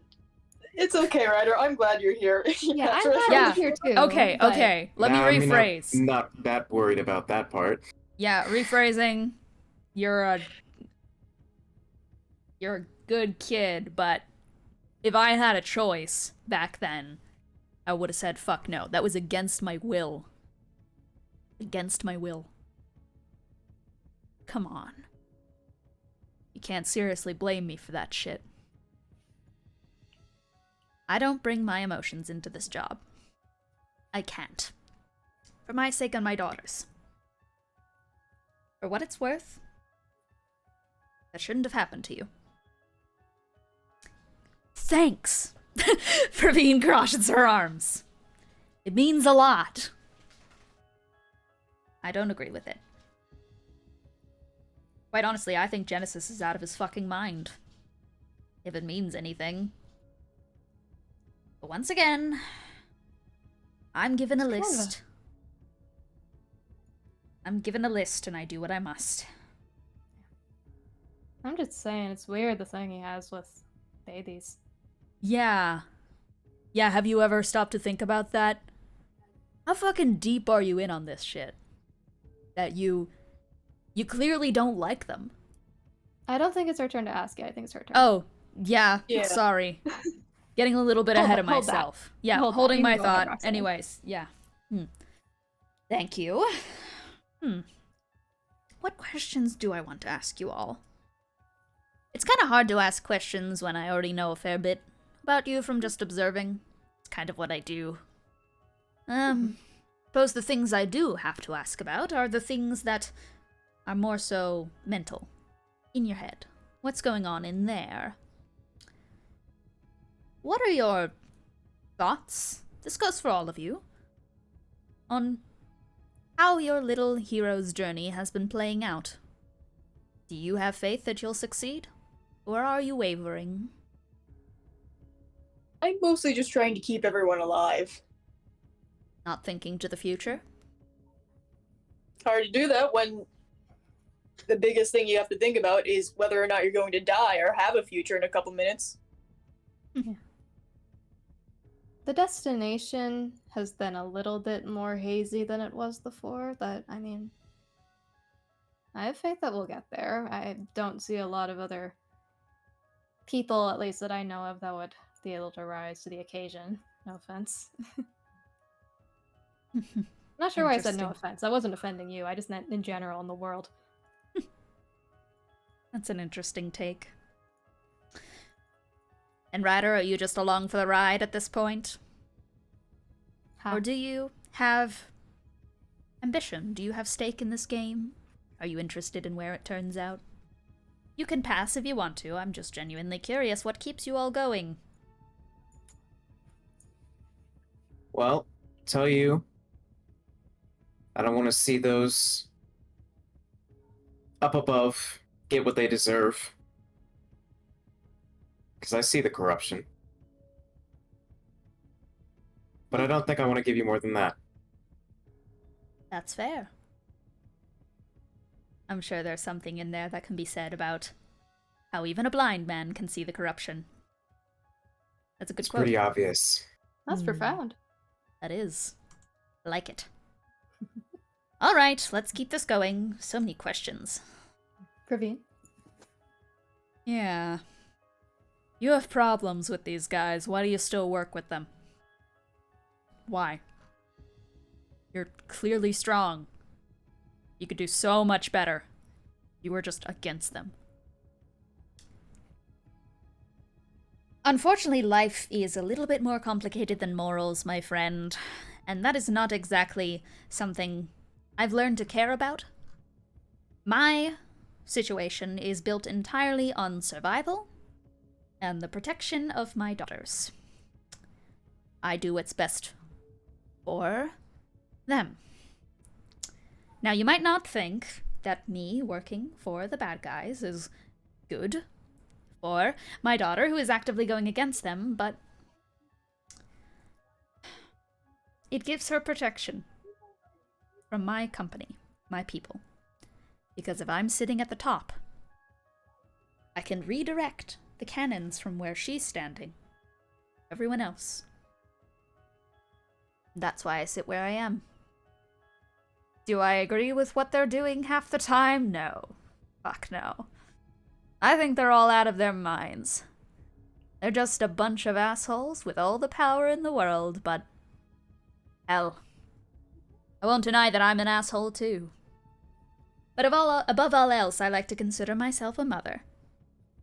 And it's a mother's job, despite what some people in here think, it's a mother's job to protect their kids. No matter what. And it's a mother's job to die making sure that the world remains safe for her kids. It may seem like I'm doing the opposite, working for these corrupt giants. But in the end, from my perspective, I've joined the team with the most control over the world. I've climbed the ranks as far as I have. With their plan to make the world anew, if I could even have one wish for the new world, that'll be enough to keep my kids safe. If I even have a shred of their power, it'll keep them safe. That's all I want. All I want in the new world is one field, one garden, where my daughters can frolic. That's what I fight for. Makes sense. Profound. Don't know if Arden would like that answer, though. You ever told your kids?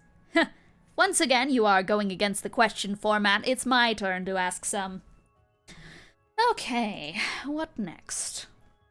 I'll throw out an easy one based on preference. What's your guys' preferred drink? Ooh. Ooh, that's a hard one. Let's see. That's a nice pink lemonade. Pink lemonade, that fits.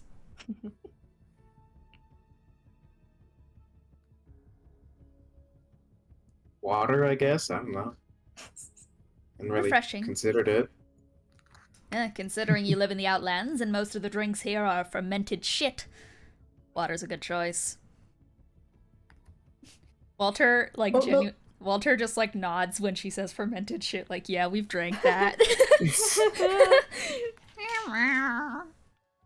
At least he didn't drink the bug juice. He didn't True. do it. It's okay. Water is I'm better not than super bug water. juice. Oat milk cappuccino, 2 pumps of hazelnut. Makes sense. Well, alright. Your question. Ruby. Go on. Oh, no. You guys ask more questions. Oh, okay. Do either of you have a question? I feel like I've been hogging them. I had one. I mean, I this is have a all- question for everyone. Where are we Yeah. going with this? I think we're learning important things. I mean, I- I guess, but I don't see an end goal to why we're doing this right now. Yeah, we do have to. I mean,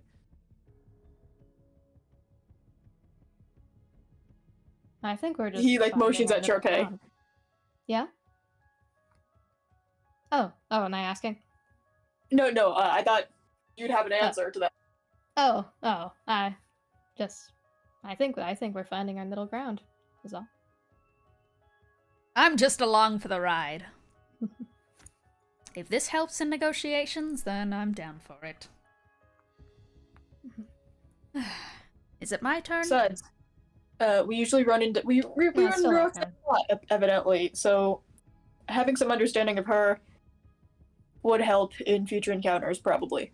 Makes sense. Does that? Yeah. I guess. If I you'd have a like to hurry this up, we can, of course. Yeah. Let's do some rapid fire ones. I do have a question. Oh, go for it. I guess, I mean, Eye in the Sky thing, you were paying attention, I know all that. But in Wolvenshire, I'm trying to remember if they actually met Audie. Did she? Was he at Shark's Harbor? Audie Or no, Alabaster? not. Yeah, Audie Alabaster. You've met Audie Yeah. Yeah, you've met Yeah. him. You know that man. Yeah. I guess just, are you familiar with Audie Alabaster, that guy's whole story? Oh, yes. Okay. Yeah. That's about it. That's the whole question.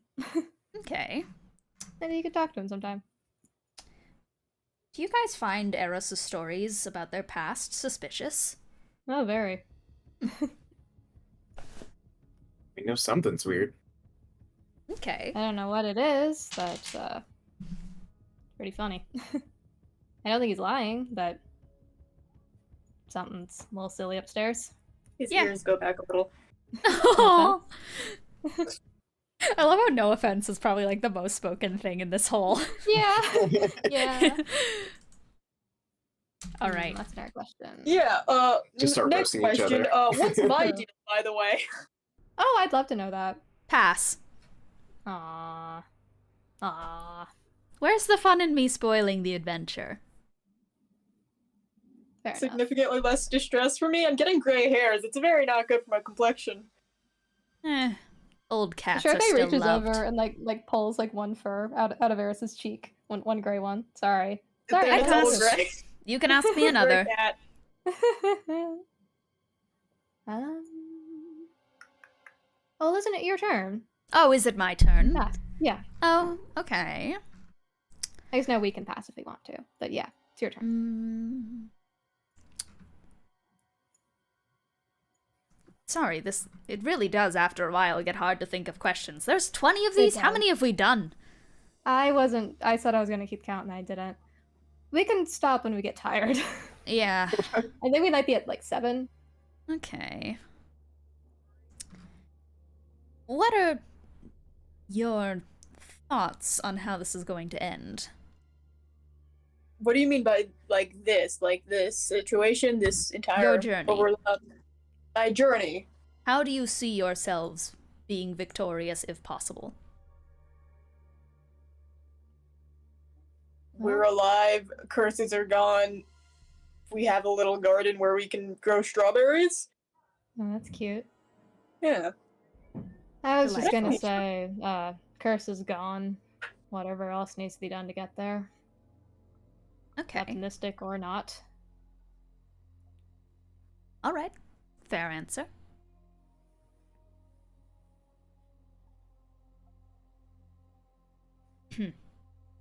She grabs her latte and just...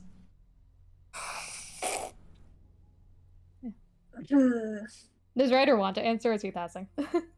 He's just not saying anything. He's just sitting there moodily, just like, why am Fair I enough. here? I don't want you to talk.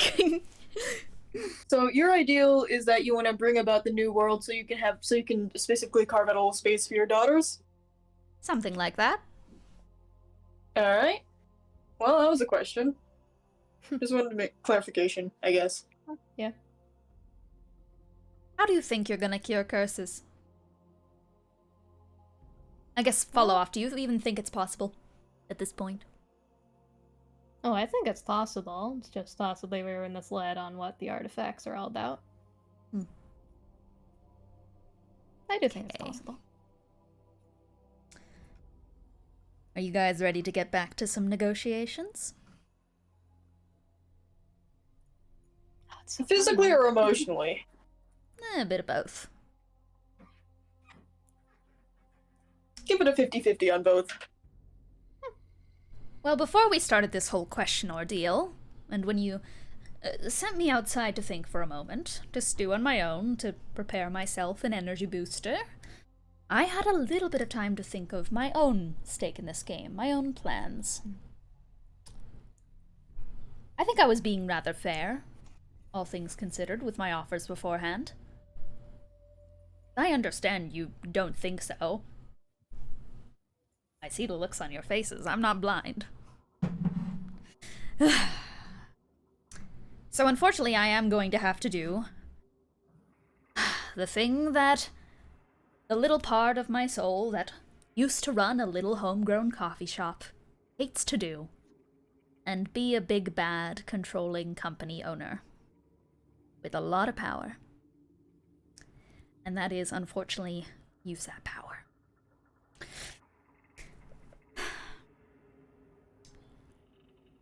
Once again, here is what I want. Control over one of your bodies for 5 minutes. One of your bodies that I choose for 5 minutes that I choose. The promise for Arden's curse. Erasing 10 seconds of your memory at a time of my choice. That goes for all 3 of you. And Praveen.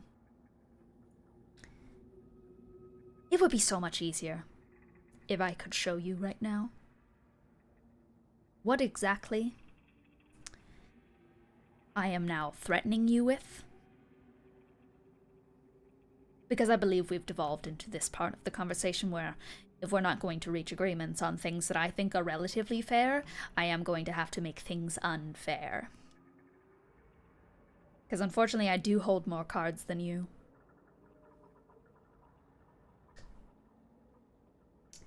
Kage Hanko picked up that little sun chakram of mine, and I want it back. I could kill him.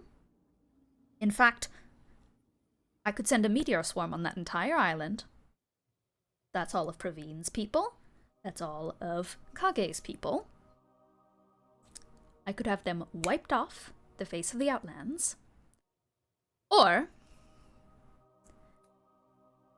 I get one of those terms that I want. Oh, just one? Perhaps more, but I'll be nice. That's my starting offer. Oh, wow. I mean, I think we can agree on that.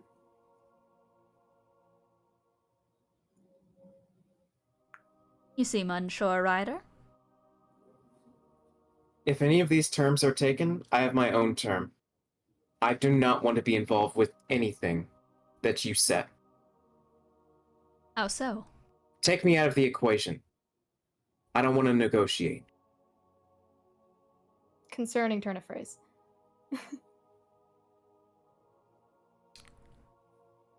So, then let's rearrange my offer a little bit. I have control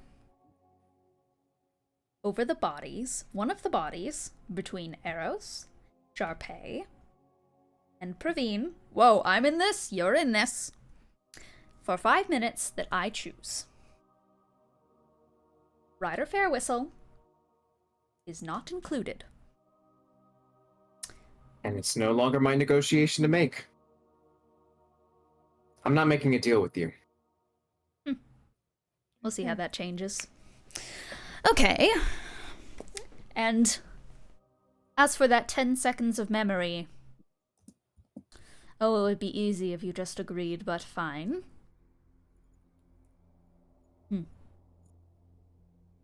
You know what? Let's make it more complicated. Ryder, either you put yourself up, or when you two make this agreement, if you do, if you want to go for that option, then I erase 10 seconds of your memories at my choice of time.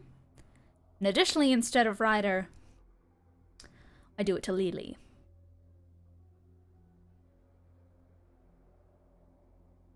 Wow. She's not here to consent to that, but...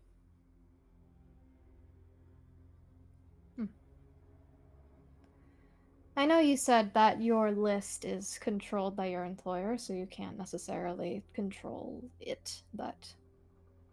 what would we have to do to get Praveen off of that list? What would make her boring enough for her to not be worth it?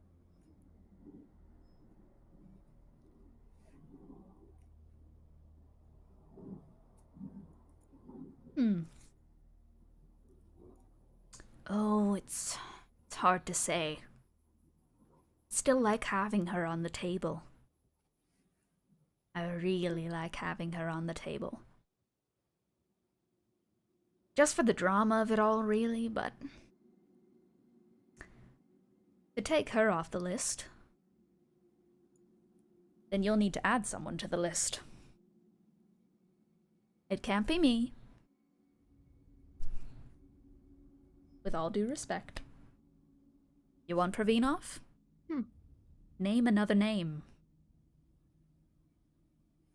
Hey, what's the name of the guy who's coming after us again? You don't know it. You don't know it. I slipped it that one time out of character, but you don't know I it. know. Yeah, I don't know it. That was suspect me it, in 'cause character. Praveen- Okay, Praveen okay. said the name, but We have no fucking clue.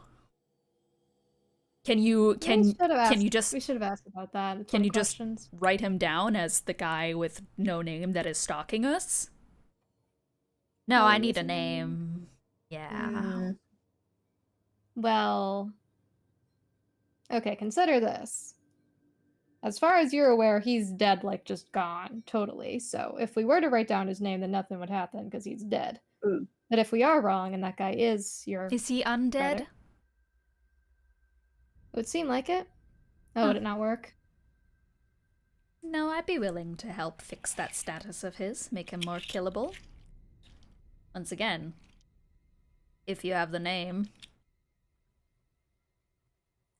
She needs Praveen's consent for this, obviously, because it's very concerning. But to her, it's like either he just is dead and nothing will happen, and then she won't have to worry about it being Tiana's anymore, or it just won't be a problem because until be dealt with. Praveen kind of like grits her teeth. If you write down the name of a dead person, someone who isn't undead, you have a way to confirm if they're an eligible target or if they're just dead. Roxanne nods. They're dead, and they won't work. The second I write it on my hit list, their name will push away.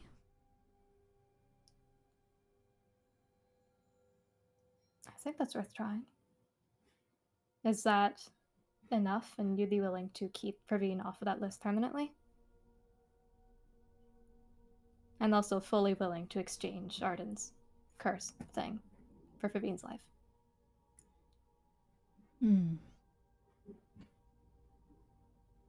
This is a very complicated offer. Changing around the list. You're putting me in possible trouble with my employer.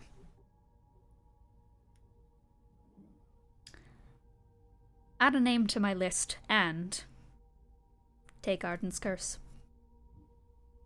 Yeah, certainly. And I mean, So she looks over at Praveen. I don't think Praveen really wants to be kept along for this ride, so I have faith that she'll keep out of trouble. Praveen nods, but she's kind of like staring off into the distance.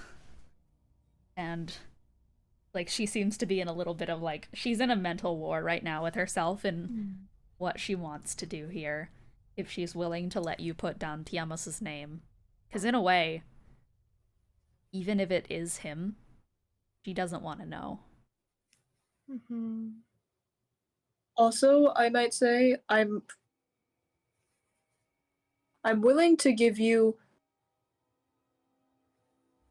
15 minutes of control over me specifically. Whoa. 15 minutes.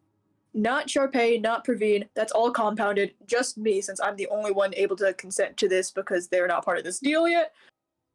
For the creation of the bodies for those guys. Pass.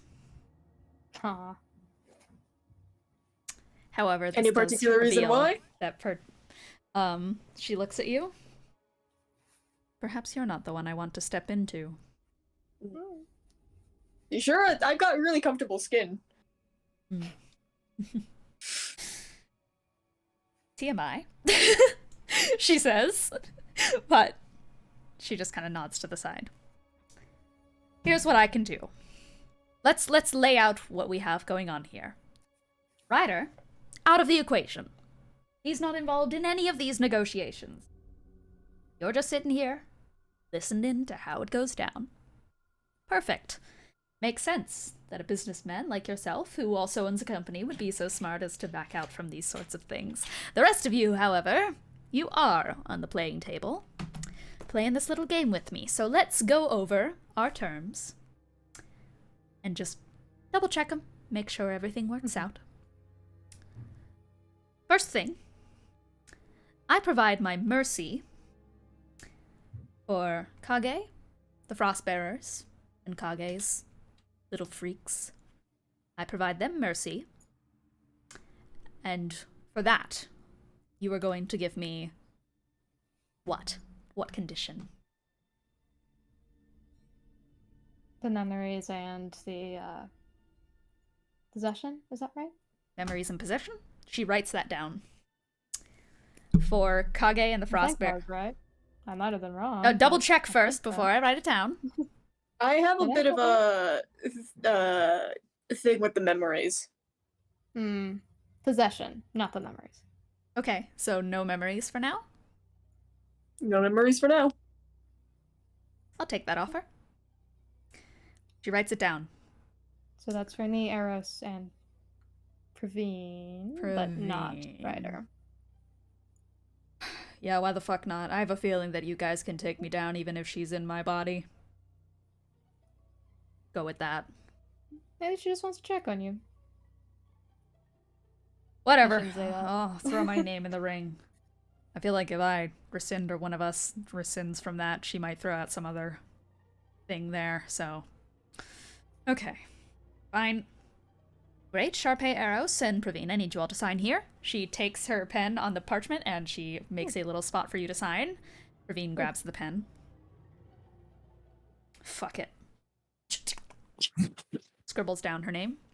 We're gonna be She's like- signing a lot of things. She slides it over to Sharpay. Can she like glance over the terms really quick? Are they like magic, like tiny font?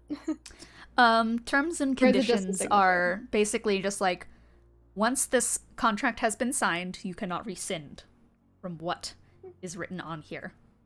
Even physical destruction of this parchment will not free you from the terms and conditions of what has been specified up above.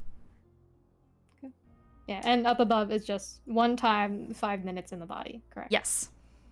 Okay. Yeah, she'll sign it.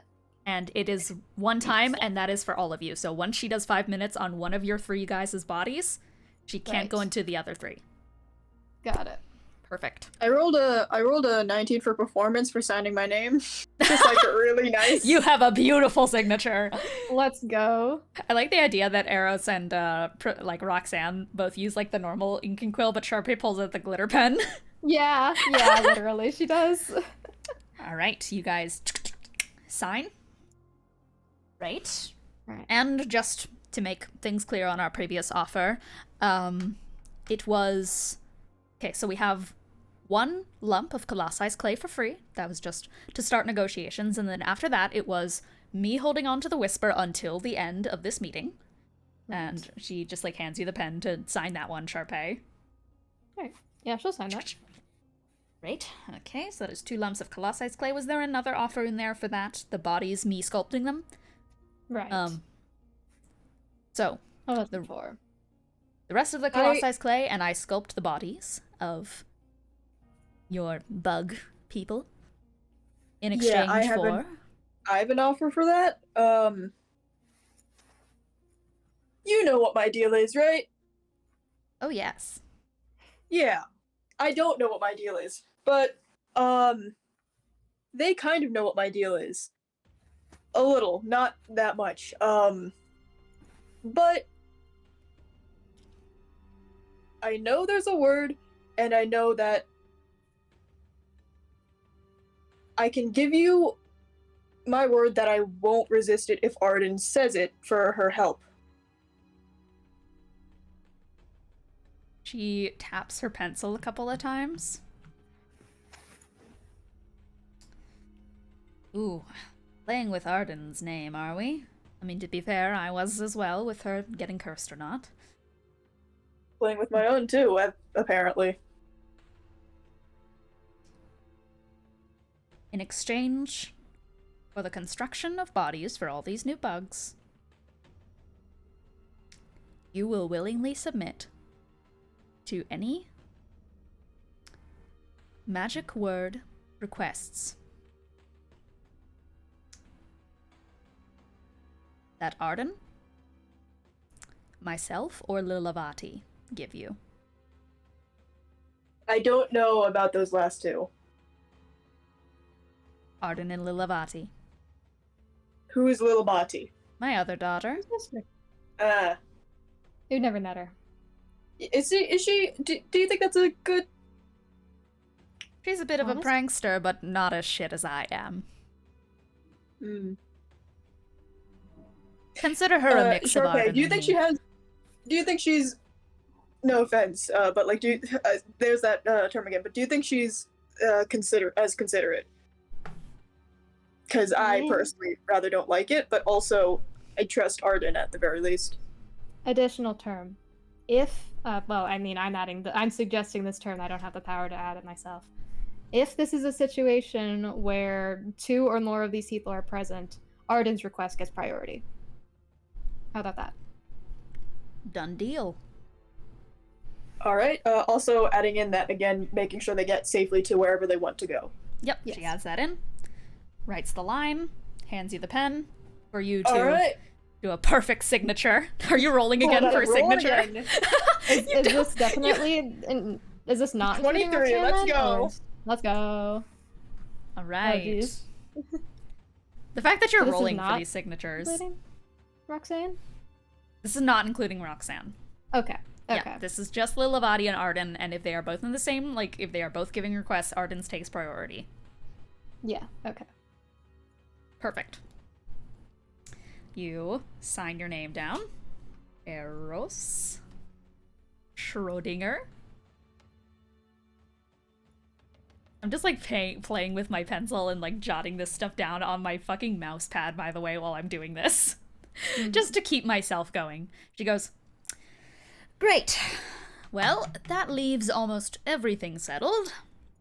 Praveen, you. Right. You want Praveen off the list.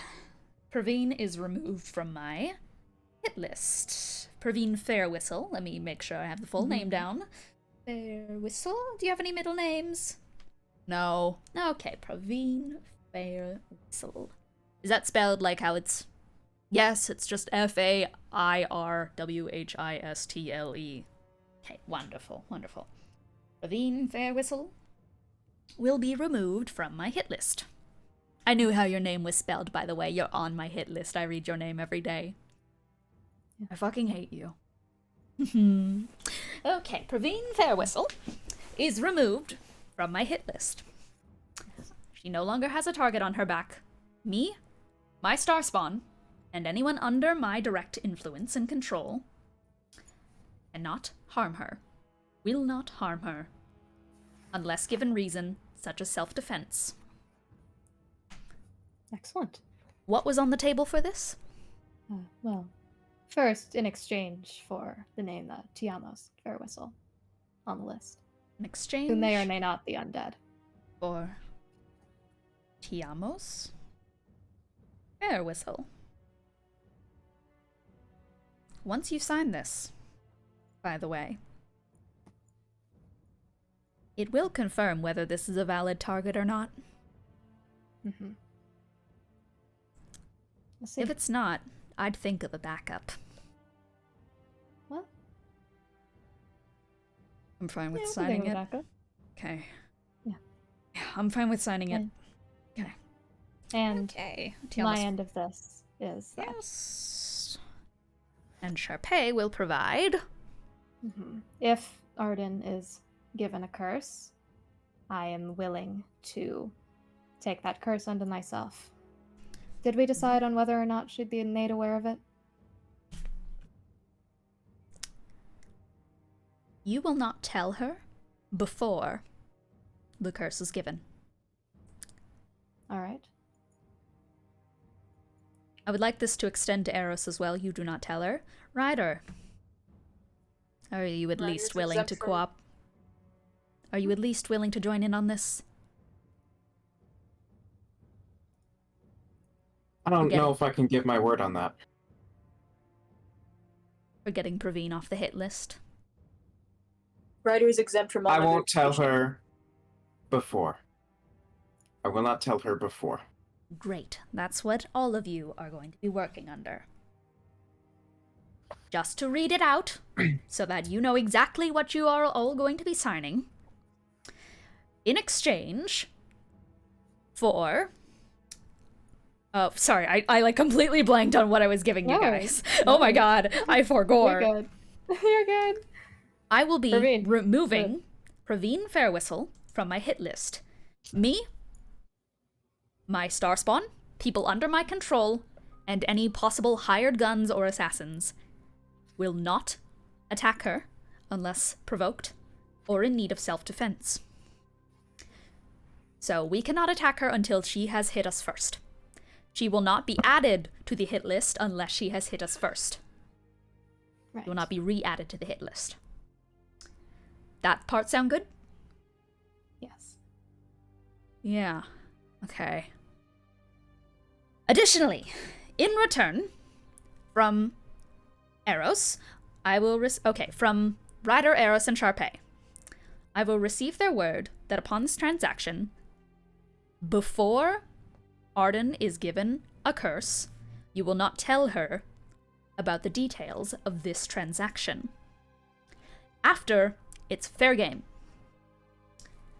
Sharpay will take any curse that Arden gets onto her body instead. Right. Wonderful. And finally,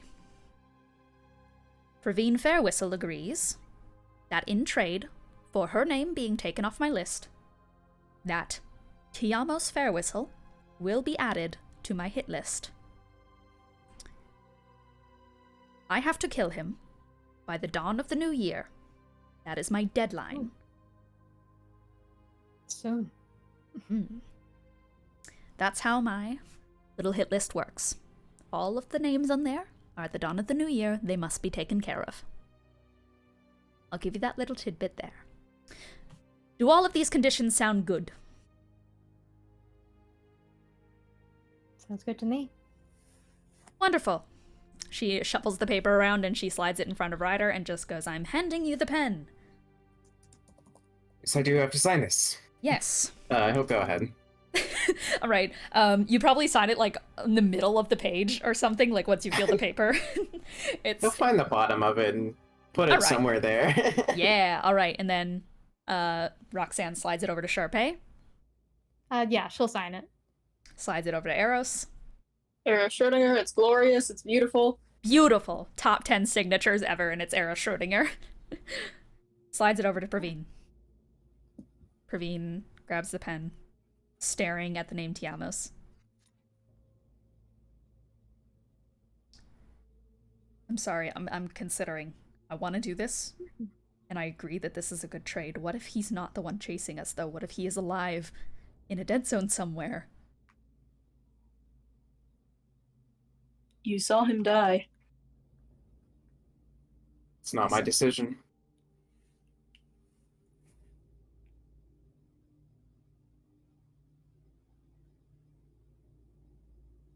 I saw him die. She writes down her name, and she immediately shoves the paper back and doesn't look at it. Oh. And she just, like, puts her head in her hands. Roxanne turns the paper around. She turns it around for you guys to see it for just a moment, taps that Tiamos Fairwhistle's name is still there, grabs it, continues. Yeah. Okay. Also, while we see the list, there's still I guess here's the question: are all of the other names, like Veldra and Ellie and everything, are they crossed out yet? No. Yeah, because it did occur to Sharpay, like, maybe we should try to arrange to get other people's names off the list, but They're not if they've crossed out already yet. been captured, she had a feeling that maybe they were, like, already dead. But if they're not crossed out, then they're not dead, so... Okay. Well... Fend for yourself, Veldran idiot. I don't care. I do have one more thing I want. That being the memory ordeal. Right. 10 seconds of your memory at a time of my choice. Ryder is exempt I'm from this. uncomfortable with that. You're uncomfortable with that. Okay. Why don't we just call it here? Be done. Because I still want something, and I still have cards I can play. I don't want to play them. I really don't. I want to give you an opportunity to find some kind of deal for this. Then give it to us.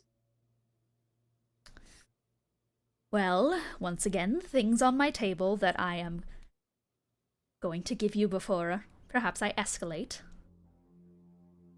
Gilly's location, exactly where it is, exactly what traps may be surrounding her. I could even transport her a message. I could give her a healing spell if she's in danger. I could give you guys an escort to give you protection throughout the Outlands. I can give you further information that I know about revenants, how to kill them, might be attacking you. I could give you a spell scroll. Name a spell, I might have it. I can give you my word on something. There's many options here. I don't want to have to escalate a little bit more. Then what's the point of negotiation if you're just gonna, I don't know, threaten to kill someone? Because I at least want to give you a little bit of a choice. I want to be as fair as I can, considering the fact that this is an unfair power dynamic. Trying to be a good boss here. I'm not. Let it be known I'm not. I just, perhaps, have taken a little inspiration from my daughter and want to...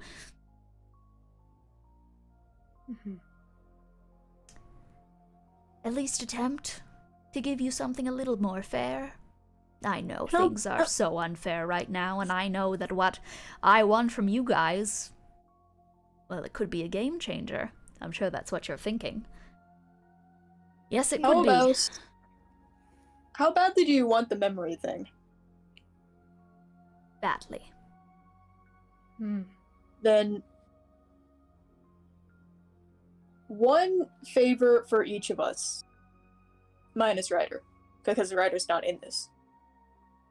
Called upon at any time for anything. That's not... let's say, directly putting your daughters in danger.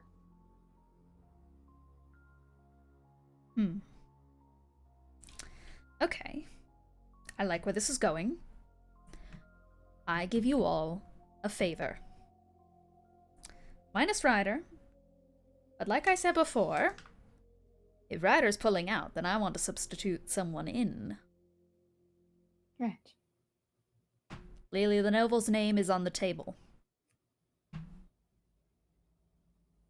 Not fair, but this is how I play. Put me down for 20 seconds.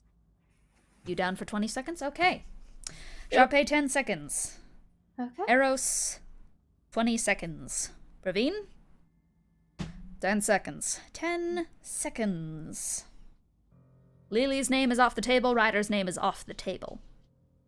Sound good? Very well. Very well. I do have. Sharpay grabbed the bow back, right? No, not yet. It's still over there. It's Okay, after the so- meeting. Oh, yeah. I mean, I guess it's on the table. She's not going to take it yet. That's just rude. Okay. I do have an idea of a favor that I guess we'll see if this is doable, because I know your employer is the thing that's Yes. a limiting factor. I couldn't help but notice that there were still a lot of names on your list of people that I like. And so I understand that the archives were not very secure and that many, if not all of them, were taken to a second location where Genesis may or may not be present. I suppose at the very least, if, I mean, you tell me if taking more names off the list can be arranged, but I'd like You get to start remove with- one. Ooh, one. Okay. Very well. I'd like to start at least with whatever second location they're at right now, if you are able to access that information. So that's Arden, Lily, Benny, Lee, and Somni, I guess. Mhm. If you would be willing to get them out of there and bring them to a safe location. You choose between removing someone from their list or me moving where Arden, Lily, Benny. And Is the list on the table right now? yes, she'll put it on the table. Yeah. Another rule, you cannot remove the one that you just added to the list. Right, of course. She's looking at the list very intently. She's kind of like, what's going on in her brain right now is just like, okay, half of these people she's pretty sure can fend for themselves.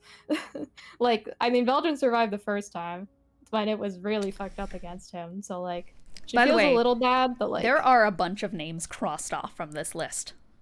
Yeah. Like, some of them are familiar. Oh, yeah. Mm-hmm. I think the first time we saw it, I recognized one. Yeah, Weber Williamson was killed. Yeah. Yeah. A number of the scientists were killed. Yeah. Snevheg Yeah. and such. Almost all of the Devers are on this list. Cornelius is on this list. Veldrin is on this list. Hugo is on this list. I can resend Elian. the list you gave us, because I'm just looking at it right now. I also want to say, yep. Yeah. And crossed out is Kaine Kentakali. Yeah. Let me fix it, because it didn't carry over the crossing out. Yeah. Additionally, crossed out There. is a very interesting one that I think has gained further context since you last saw the list. That might be interesting to you all. I need to quickly check at something. Mm-hmm. 1 second. Sorry, I'm just quickly looking to make sure I get this right.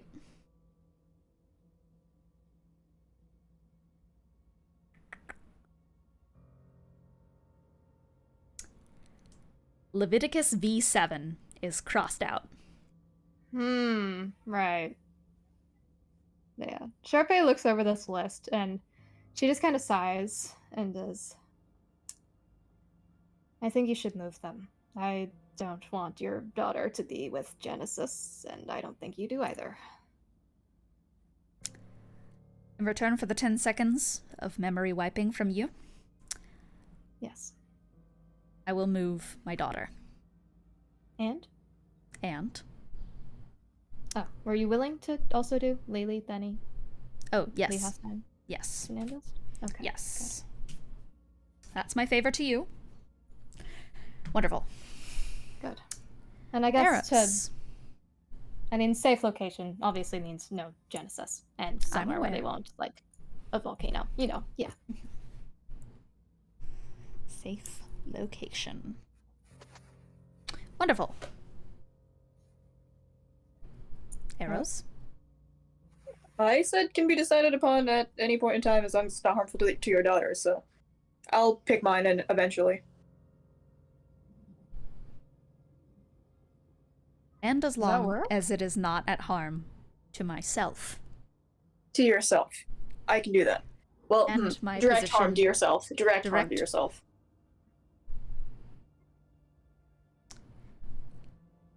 And direct harm to my boss.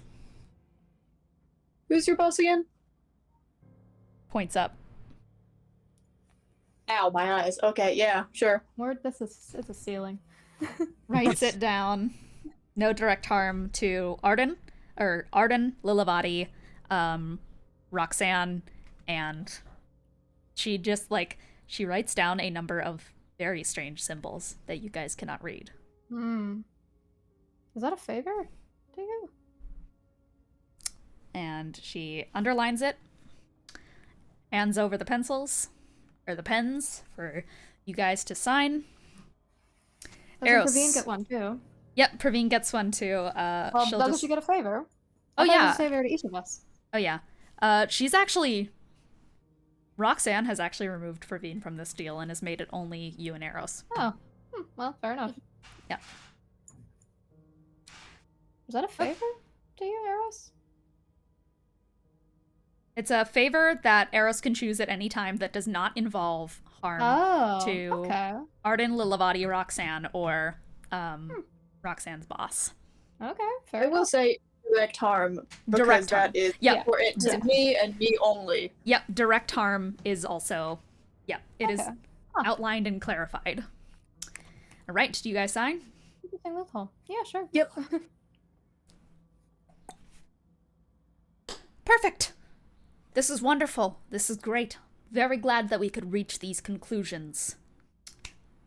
I believe, when it comes to deals I want to do with the Cursed Ones, that's that. Unless you have anything you want from me. And she looks between everyone, I think. Pretty good. Okay. Wonderful. Well, I have everything I want from you. Of course, a little bit bumpy since I don't have Ryder involved, but that's your decision, and I will respect it. Things should still work out fine. And improvise. Alright, well, once again, that was a majority of what I wished to discuss with the Cursed Ones, but I'm not yet done with this group sitting here. Ryder, what's the name of that company you own? Ride or die. Okay, wonderful. And what is the rate you're charging for dead zone clearing? Hang on. He calls Gilly. What rate are we charging? So true. Gilly, I'm fucking kidnapped, Ryder! Help! Help! Help me! In this God. economy, like 24K, dude. All right. At this point, he needs to be paying them because Yeah, legit. Yeah. Oh my god.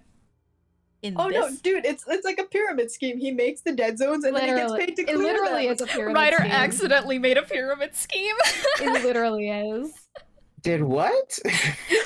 They were joking that Ride or Die is kind of like an unintentional pyramid scheme because if Ryder is the reason that dead zones exist and then he's also the one saving people from dead zones, it's an accidental Is pyramid. that how a pyramid scheme works? I don't know. It's a scheme. I don't know if it's a pyramid scheme. It's but just yeah. it's I just mean, like it's probably some sort of fraud. it's like a cleanup crew that like shits all over a bathroom and then cleans it up.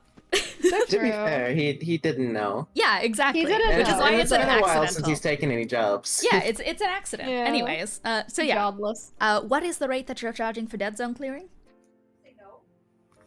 We charge it up for her. The thing is, I never thought of this like as a character. Roxanne, like or not Roxanne, Praveen looks at Ryder with like, do you know how much you've charged Wow. people? Okay, hang on. $1,000. $1 million This is what I'll say. gold. Depends on the job. Okay. Well, considering the state of things and, well, I am willing to pay maximum offer of whatever you throw at me. And you are about to make one hell of a profit on this mess of yours. You can't see the view, and I can't show it to you guys from here, but... Oh, I really want to show it to you. Let me guess, you're all more comfortable here. It's a comfy couch. I've already settled. Just say it. We can take Okay. your word for it. Wonderful, wonderful. So, remember that thing I put on the shelf earlier? Let's take it off and let's talk energy again. Energy has this funny way of working, you see? Heat likes to rise, the cold likes to fall. The middle is where the real chaos happens. There is no certainty in the middle. What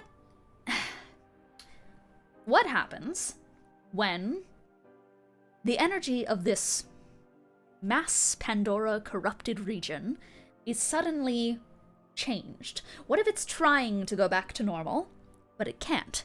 There's too much chaos involved in it. It splits. The energy that was once working in tandem to keep things one flat level playing field, the Outlands as you know it, has separated. Now we have these islands, we have locusts running about, we have ones full of snow, everything's a big disaster. The cold has gone to the bottom. That's where the darkness reigns. The heat has risen to the sky. And then there's the middle. There is, between here and... let me give you a tip and say someone you might want to find. There is a hell of a cluster. A road of dead zones, splitting the sky of the Outlands in half. A dead zone for every single person who has passed in the Outlands. Have you all encountered any dead zones forming recently? Actually, that was something I was going to ask because I had to leave before the thing died. Did that create a dead zone? It did. Yeah, it did. did. We handled Okay. it, but yeah. It was a really small one. It formed right next Okay. to them, but there was also that dead zone from the deer that Right. Yeah. Yeah. Now, pray tell, We have. if you weren't immediately sucked into... Okay. Were you sucked into any of these dead zones, or did you avoid these dead zones? One of them. The other got One away. of them avoided? Okay.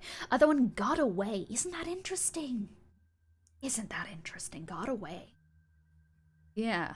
It kind of just floated away. Now, dead zones don't typically do that. They just appear and stay where they are. Nice bubble. That's how people were able to give you directions as to where to save your friends in the past, I'm sure, with your company and how it used to work. Anyways, everything's rising now to the middle. All of those dead zones are now splitting the sky in half. Whew. We have these lower islands. All 3 of them, the one you're on now, the one with all the snow, and I don't know, there's that other one. Haven't gone to that one. Reeks of dragon shit.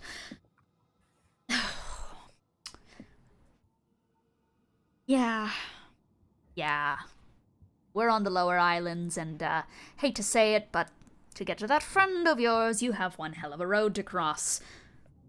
May as well pay you for your efforts. It's gonna be helpful for everyone, getting that whole deal cleaned up there.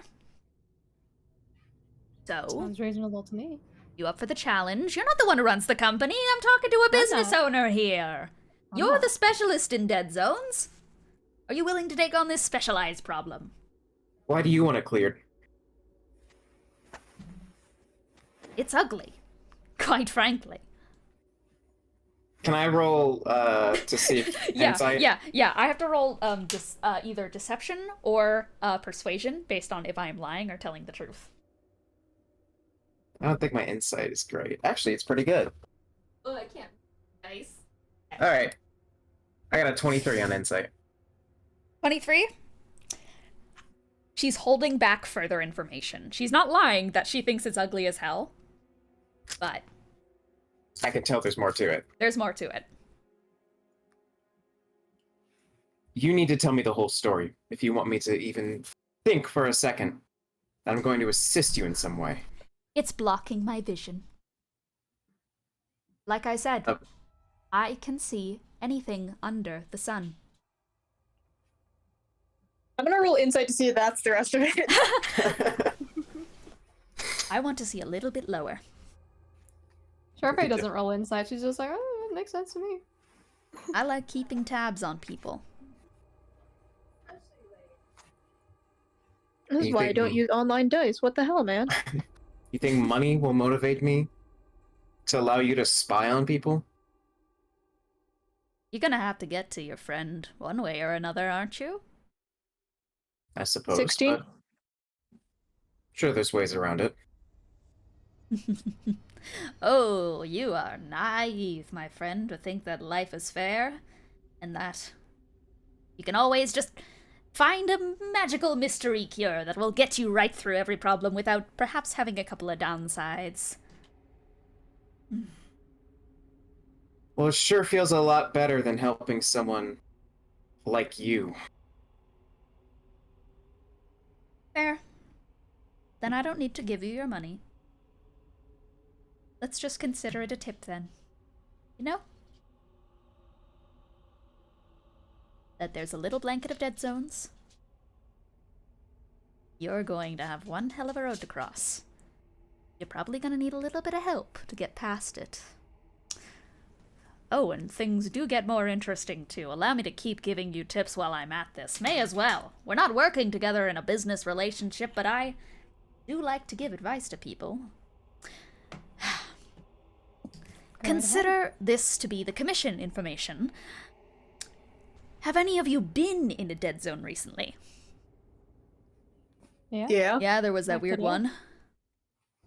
Oh, Ryder, you were asleep for it. They were in a weird dead zone, one that Yeah. formed from the bugs. All they had to do was... Wondering when that happens. Yeah. Yeah. Gave him a cowboy hat. Did it seem off? Too easy, perhaps? I'd say so. Yeah. I don't like where you're going with this. Can you just spit your shit out? This monologuing is tiring. No, I don't think I will. I prefer to monologue. It's funnier. She cracks her knuckles. So you just encountered some bugs. Do any of you know what happens to a caterpillar as it's turning into a butterfly? Turns into goop. Yes! It becomes a useless sack of mush. It stops. It becomes the weakest state it has. It grows weaker to conserve its... Come on now. Energy. Energy! She claps her hands! You get the sense that this is the energy she brought to homeschooling Arden. God, yeah. Praveen just goes under her breath, I fucking hate you. Oh, and to transform its energy into something better adapted, it goes into this useless little sack of mush before it can emerge as a beautiful butterfly. Let's go back to that idea of containment. The containment kept these dead zones in the state of a caterpillar. It could still move around, they could still do their little shenanigans, but it stopped them from metamorphosizing. Now you've thrown it away, congratulations, you're all so proud of yourselves, but, oh boy. Now, they are pupating. They are changing. You all have a big fucking swarm coming. And this is going to make all of our jobs a lot more complicated. But hey, Ryder, at least you joined the right profession, mate. Perhaps it's time to get a few more employees on that whole dead zone clearing business. I'd say you need one hell of a steed before you attempt to cross the desert. You don't need my money, I understand. But I thought I'd at least be a good Samaritan and give you a tip. So good luck to the growing of Ride or Die. Wonderful company. Wonderful company. I like the name. Yeah. Are we done here? I suppose we are. Alright. Well, I'm sure you all have a lot to think on, a lot to do, a lot of plans to make through telepathic tomfoolery. She slides back the whisper. Thank you. Yeah, she won't like touch it, but she'll just like put it back on the couch with her. I can send you guys an escort if you want to get you off this wretched buzzing island, or you can just stomp away in some armor. I'll at least make sure that I can hold off that little tracker from catching you too quickly. I appreciate that. Yes? Just a little question. Would you be willing to give us like a mini sun to use for offensive attacks on occasion? We offered everything I think that we're willing to give. Aren't you interested to see what we'll do I am with it? really interested, but... Like, you've seen a lot of things in your years, I'm sure, but I guarantee you'll never see it like this. She goes up to the section What is entertainment worth she to goes you? up to the section of items that she is giving you for free for business relations, that being the one clump of colossus clay, and she adds a comma, and she looks at you longly.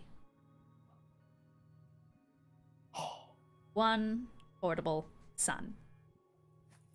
Let's go! Nice! This is awesome! That you cannot use against me. that she Yeah, so that well, she no, adds. I mean, not against you. Aren't you immune? She nods, but, you know, not that Yeah. counts. Yeah. And she slides it over for you to sign, Eros. He signs it. Wonderful. Okay. You will be delivered your miniature son. I will get to work on getting some bodies made. Yes, you'll just have to meet at a rendezvous point to pick them up at some point, but I'll send you the information when we get to that. Yeah. I think that everything is underway. How did we think? Do you have any feedback for how this meeting went? I'm quite satisfied. Fuck off. I think you should work on your negotiation skills. Aww. What he said. Well, I'm very satisfied with our transactions today. Things are going to go so much smoother here on out. Trust me. I'll be out of your way. And I wish you luck with your friend. Wonderful, wonderful. you. Okay. One well, more thing, really quick. Yes. When you talk to Arden, can you just tell her I said hi? Of course. Thank you. All right, and let me just, she takes the piece of paper and she splits it into two different pieces of paper and she hands you your side of the contract, and then she takes her side of the contract, she rolls it up, puts it in her pouch, and Illegally binding? it is legally binding. Everyone wonders why I love contracts so much. When you put your name and you sign the paper, it becomes legally binding. That's a reference that only Cole gets. We need to watch that again. All right. It's been a while. Okay, well, you will be escorted out here with your... actually, this is your office. What am I saying? I'll be escorted out here. But I'll give you guys your portable sun. It'll be brought with you for just a little bit. And enjoy your complimentary nothing, because I don't give handouts unless it's to help relations or unless Arden tells me to. Thank you. She holds out a hand, like, holding nothing. She, like, cheerses with it. Oh, are you, like, offering for, like, a handshake? No, cheers. No, this is her she imagining also, the nothing that she Roxanne also gave to her, and she's like... She takes her cup Eris and also she... does it with, like, an imaginary champagne fluke, like... Praveen just turns to Ryder and goes, "For your information, they are all now cheersing with nothing in their hands." Okay. Praveen just watches as you guys all cheers, and Roxanne, for style points, is going to cast Prestidigitation and make the little ding. Oh, wow. There we go. All right. And she stands up, goes to the door. But this is Roxanne. She's obnoxious as fuck. I take away the scarf before she can do anything. Oh! Aww. She turns around as if she's about to say something, like a last snippy remark, but you take away the scarf and you just set you guys back out in the Outlands where the buzzing of locusts just like zzz, and she just like, "Are you serious?" Sorry, my bad. A little too early on my end. Yes! Ugh. Don't you know Sorry. about dramatic closing remarks? I mean, yes. My Okay. bad. Before you go, by the way, she is like shouting all of this over top of the locust swarm. I am not actually gonna shout, but imagine her shouting all of this. I at least thought someone should tell you. I find it frankly ridiculous the amount of deities who keep trying to convince you of this. The prophecy, the precipice, my boss. Let's keep this little tip between us. What the boss don't know, the boss won't mind. Perhaps this'll hurt you, but perhaps it'll give you some peace of mind, or even some new resolve. Like the rhymes. Thank you. Anyways, just wanted you to know, you're not special. She shouts out. Praveen just goes like, "Are you fucking kidding me?" No, I'm serious. It's a genuine bit of advice. With your matching blood and mysterious connections, it didn't have to be you all. The universe didn't choose you specifically. Your ability to wield the artifacts is a trait shared by a higher percentage of the population than people who are cursed. The Temple of Genesis. Inspect the glyphs, the locks. They're webbed with chronology. They change based on who's in the temple at their given time. Try it out sometime. Go back, see what's on the walls. Millions of people could have a reason to be right here, right now, today, on your path, in the midst of this fuck-off locust swarm. But it's you, with your quirks and connections. Consider this one last piece of wisdom from someone who once never could have imagined being involved in stuff of this sheer scale. It wasn't fate. It wasn't blood. It wasn't chosen in the stars. Manipulation has been baked into this journey, yes, but the reason you're all here and those millions of others aren't isn't because it's a call from destiny. It was dumb luck that pulled you together. But it's your choices that keep moving you forward. When dumb luck pulls you all around. Everyone can change shit. You're not special for that. You're special for how you choose to change shit in your own little annoying ways. So keep making choices. See where they bring you. And when you can no longer make options and have to rely on that dumb luck, you'll find you have two options. Choose the side with weighted dice for the best chance to survive, or dance with luck for a chance to thrive. Anyways, that's the musings of a surviving old woman. Get the hell out of my sight. And she just walks into that room. First. Yeah, Praveen literally says the same thing at the exact same time as you, because I was about to say that too. And she walks into that room full of, like, the glowing light that is right outside of here, and you see it, like, light up as she seemingly teleports somewhere else. Bye. I did not catch the last half of what she said. I'm gonna be totally honest. It was so loud. there was like, a Theoretically, Yeah, with my just favor, I locusts could just everywhere. theoretically with my favor, I could just void the entire contract. What? I could completely just ruin her day. Damn. I'm not going to because I rather like the bit of you not going to die immediately, Yeah. but Yeah, no, I'd appreciate we actually keep that part of the contract, but if you owe her any Yeah. favor that can't harm her, then all the shit we said in the contract is void except for Praveen not being on the list.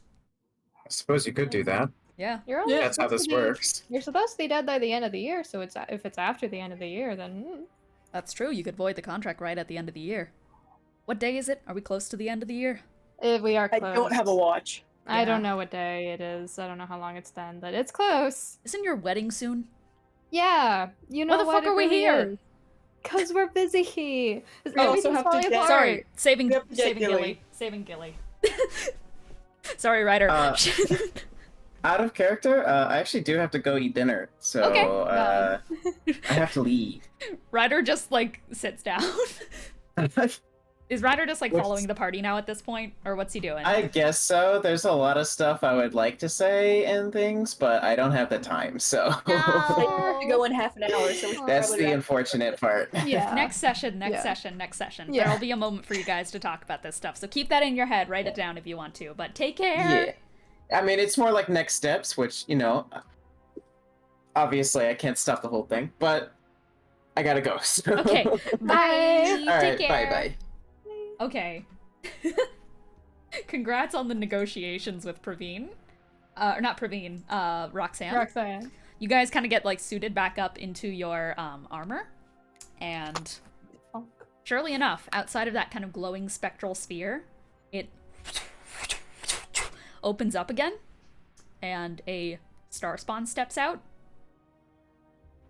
holding in their hand a little levitating sun. They look at it. Eris take. It is about the size of a bag of holding, and they hand it to you. Yes. Puts it in the bag of holding that he cleared out forever ago. Thank you. Let's literally go. Ravine just like, I can't actually believe that you finally got one of those. It's so funny. She didn't You even would ask never for believe- anything. You would never believe the persuasive power of don't you want to see what an idiot would do with a tiny sun? So true. I wonder if that's... Wait a second. Praveen is going to roll subsequent insight based on like the previous conversation, and she is just going like you see her go into her mind space for a second. She shoots up. Are you fucking kidding me? She looks at you. Are you fucking kidding me? Did you see the look on her face when she agreed to that? Is it gonna spy on us or? Roll insight. Well, I thought that was a given. I thought just like, yeah, she can slide through it. But like, if it's in the bag, then it's in the bag. No, It's flying anyway. Dude, I don't know shit. That was a nat one. I'm rolling like ass. This one. Your eyes just go like wall-eyed. I mean, I kind of figured that was a Praveen given. just It like slides grabs you through by it. the shoulder. Praveen grabs you by both of the shoulders and goes, "No, it's not that. You fucking flirted with her so hard that she gave it to you because she liked that." We gotta keep doing that. Praveen shakes arrows back and forth and just goes, "You better not." I mean, if it keeps us alive. No, keeps her in no, her- no, in her- no. You are staying us at in this her base. good You are staying at this base. This base. You're not going further. Think of Arden. I am Honestly, I thinking think of that'd be an Arden, upgrade. and I'm not sure exactly what's going on, but the only father figure she has either is the son or is Genesis, and both are equally bad. Are you So. actually... Oh my god. Praveen puts her head in her hands and goes, "To be fair, I am not the type of person to be giving advice on parental things, but oh man." She just like melts into her face palm. I don't know when our next opportunity will be, and this is ridiculous. Whatever needs to be done, that'll keep us alive. That's my interest, and it would be funny. Thank you guys, by the way, for you know, Oh, yeah, of moving course. me from the list. I genuinely thought you would have sold me out. If it were Oh, like it's not. sorry, no, I should rephrase. If it were, I have been a complete asshole for pretty much the second I met you guys. I'm always snarky. I'm not exactly good at cooperating with people, and I've been a big piece of shit to Ryder, so I wouldn't have blamed you if you know, threw me to the wolves, but I didn't expect you guys to push so far for me. You're trying to do better, aren't you? Yeah. That's the plan. That's the Yeah. plan. So we'll make sure you're there to try. Yeah, I mean, I'm of course not the one with a grudge against you because I'm not your kid, but I don't think you've been a complete asshole. A mild asshole is okay. But you've Yeah. been. I mean, you've been putting up with a lot of shit from us and helping us through a lot of extremely life-threatening situations. So She, like, diverts her attention from you, and her eyes are, like, kind of slightly glossed over as she's looking, like, right next to you, and just, like, sorry, I genuinely appreciate what you're saying there. I guess it just hit me. Because, not there, yeah. but there. I didn't look at it. I didn't want to see if his name was still on the list. Oh. Did y'all just hear my dog bark? Oh God. Oh no. And she just goes like, okay. All I want is a yes or a no. No further conversation right now. Was his name on there? Yes.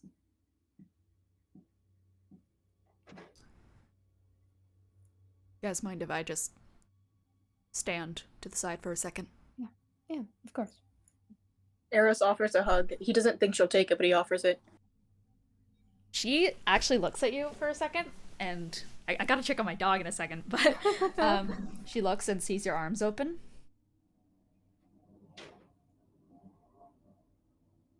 And she melts into your arms. Oh. You feel her tense up. Specifically, she, like, tenses her stomach whenever anyone, like, comes into contact with her. And you can tell she is, like, she has a bit of trauma around being touched, hugged, etc. But when she does, like, she's obviously scared when she does it. It's, like, it's hard to tell exactly what she's thinking. But there is an unfortunate truth that when she first entered the Outland, she was scared. She was alone. She was forced against her will into a terrible situation. And for years, she was given no comfort for it. And for years, she had no answers for it. For years, she just tried not to think of it, but couldn't stop thinking about it. And so for years, because she didn't have answers, she didn't have confirmation that this, this couldn't just happen again to her. She's never truly felt safe in all those years.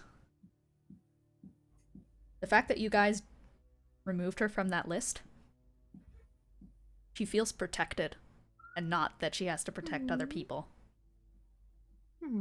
She's needed that. She knows she's not good at protecting others, because no one's been protecting her, so she's had to protect her whole life. She hugs you back, and pats you on the back a couple times, and then lets go, kind of tersely. Give me 10. She walks to Take the as side. much time as you need. I gotta go look at my dog and see how he's screaming. Go look at your Feel dog. free to Yeah. roleplay amongst yourselves. Yeah. I'm imagining Praveen just like sadly walking away like Squidward, just like feet on the ground. Thinking like the that one God, I don't remember what creature it was, but it's like some anthropomorphic creature from the comics where they're sadly walking off. Oh, it's Tigger from Winnie the Pooh, sadly walking off, looks back, and then like keeps going. Yeah, I know exactly what you mean. Oh my god. Yeah, god. Well- Sharpay. Oh. What'd he do? Nasty man just wanted some kibble. Aww. Ravenous beast. Disastrous man.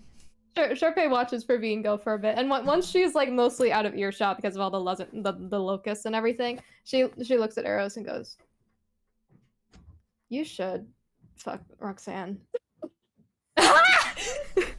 He turns away to like breathe out a laugh, and he goes, "Yeah, Walter? sure, I'll see what I can do." Walter, who is honestly like, I honestly just imagine Ryder slowly turning to you, and he's not saying anything. Cole's not here, so I'm not gonna play out Ryder. But all I can imagine is Ryder just going like, just Ryder confusion emote, putting it in chat. I mean, there's a lot of reasons that it's a bad idea, obviously, but it also like it keeps us alive. It would give Arden a better father figure than what she has currently, and it's really funny. So that's my opinion on the matter.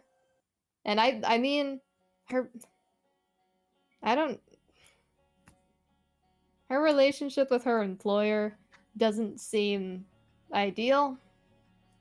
So you're saying extract her from a toxic relationship by getting into a relationship with her. That I can do. That's exactly what I'm saying. You feel as Walter from Ryder's bag actually crawls over to you, Eros. I know that you always have like that little fear of touching him, but you actually like feel the tiny like claws run up your kind of like body and such, and they reach your head and like they put their little claws on you, and like the ultimate wingman, Walter just goes and nods. He knows what I'm talking about. He knows what I'm talking about. Thank you, Walter. Walter scurries back into Ryder's bag. Anyway, we don't have to talk about that anymore right now. I'm just saying, if you choose to pursue this course of action, you have my full support. The Starspawn, who is still standing here, is Hi. is going to reach into their cloak and also pull out a tiny piece of green parchment that is written on in gold ink that was seemingly it went with the sun, and it is a tiny little smiley face with a wink. No other words, just a winky face? Yes. Yeah, I'll pocket that. The wink transforms into pleasure doing business with you. And if you turn to the back, it says, "Let's hope we have more encounters in the future."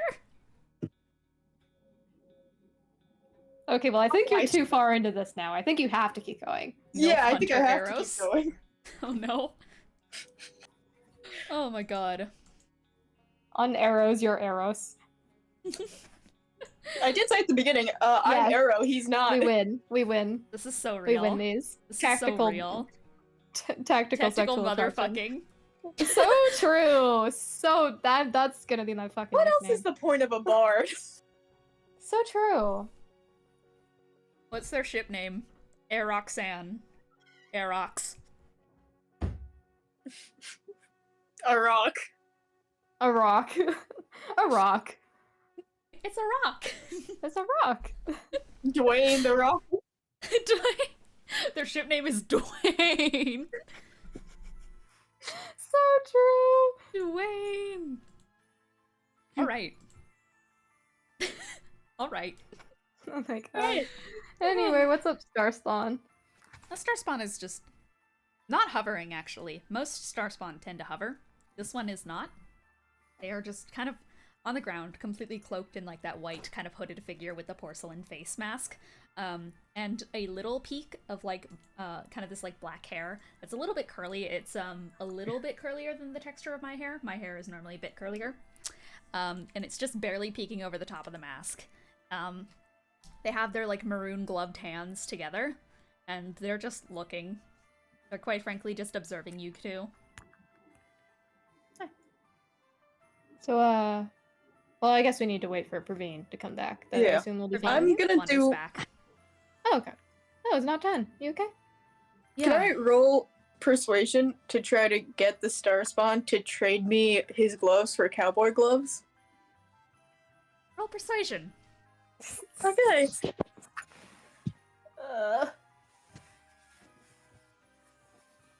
Okay, that's just unfair. Alright, that's a nat one. Man, One. no gloves. You offer up these cowboy gloves and you like fumble them a little bit and almost drop them on the ground, and the star spawn is just watching you up and down do it, and they kind of like tilt their head like they kind of feel a bit bad for you in a way, as you just like try and like you were flirting so well with Roxanne, but the second that you're trying to do it with this like this star spawn, you're completely kind of fumbling. You go up and you try to start speaking, but it's like I do what It's because the Hammy star spawn barks. isn't as hot. Yeah. I'm sorry. Hammy! I'm still I'm still a little caught on that it worked with Roxanne. My God. Right? Oh my god. We need to survive. That's the most important thing. Survival of the sluttiest. So true. So Dude, have you seen my true. tit window? It's fucking great, dude. It's so real. But yeah, no. So basically, the star spawn looks you up and down as you like fumble with these gloves. But they will actually, out of pity. I'll take it. They're going to slowly shed their gloves. Or at least one of them. They will shed one of their gloves. They will take it by like the corner and just like peel it off. You actually see that the glove slightly doesn't fit them. Unlike the other star spawn, it was not tailored to this one. This one seems to be perhaps new to the ordeal. Can I roll performance this time instead of persuasion to see how? Let's see. How do I say this? How essentially I can put the glove on them. Yes. Great. As you are rolling I'm so persuasion, glad you let me do things. their glove is like their fingernails go from this dark purple at the bottom to a light purple at the top. And up this hand, this left hand, there are kind of these like Lichtenberg scars, which is the lightning bolt scars, like that's what they're better known as. But they are kind of wrapping around the hand, and then at the bottom kind of palm area, there are these burn scars going up and down. And a couple of acid burns dotted here and there. Their fingernails are long and sharpened, and their hand is like this kind of like warm brown color. Great. It's definitely not Can perfect. I got a 27. Can I roll something to figure out whether or not that's Lee? Roll insight. I'll do that. Yeah. I got a 27. You got a 27? Yeah. Fuck, I fucked it up. I want you to describe to me the ballad of how you put this glove on. Why are you It's- barking at? Oh, evil. Ugh. Bard's got a bard, anyways. Fucker. Evil. Evil little old man. Tell me the He's so story. dubious. Tell me the story of how you put this glove on. It's all about, like, you know, way back in, like, the time where, like, waltz was a big thing. People used to always wear gloves because that if you touched palms, that was absolutely scandalous. Oh, yes. So like with like dance, fun fact, women used to like untie their sleeves and then hold it between so that there'd be that thin layer of fabric, but like so they wouldn't exactly be scandalous, but it'd still be doing that. Mhm. It's with that sort of like mindset, performance wise, Ooh. that like it's like the delicate sort of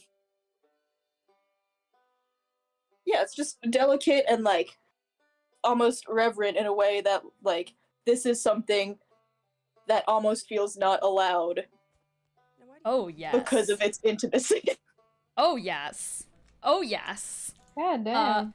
Yeah, no, absolutely. By the way, Hammy licking me is just horrible to this scene, by the way. The Ugh, ambiance of him just... Nasty. He's so nasty. That's a locust right now on Eris's hand. Yeah, legit. No, there's like a little bit of sweat kind of gleaming off their hand, but it almost like helps the glove slip on just a little bit more tenderly. And you mold it in a way to like kind of get every single joint like properly fitted into it. And the cowboy glove fits like a glove, dare I say. It's it does not take long for them to just like give you this kind of like low stare of okay. They don't get it, but they get it. They get it. Yeah. I got a 14 to insight. It's not very good. It's not Lee.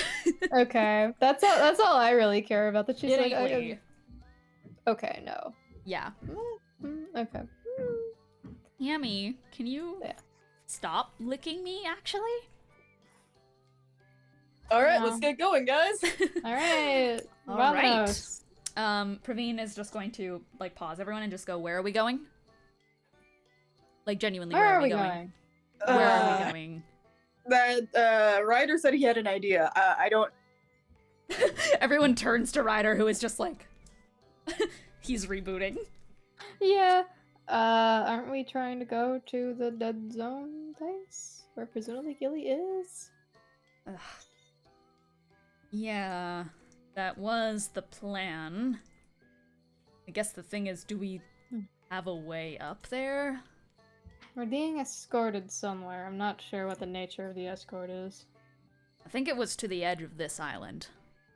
Okay. Well, I can turn into something again. I can fly up. I guess.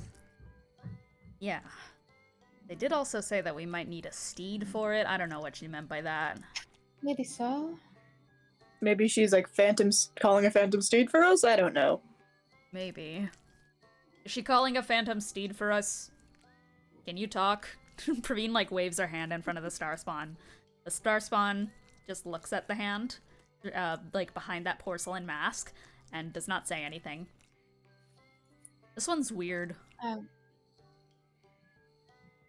I think let's just follow and see where it takes us and then figure it out from there. It turns to you, and almost, like, perks up that you're letting it lead. In a weird way. Yeah, you can lead. Yeah. Go ahead.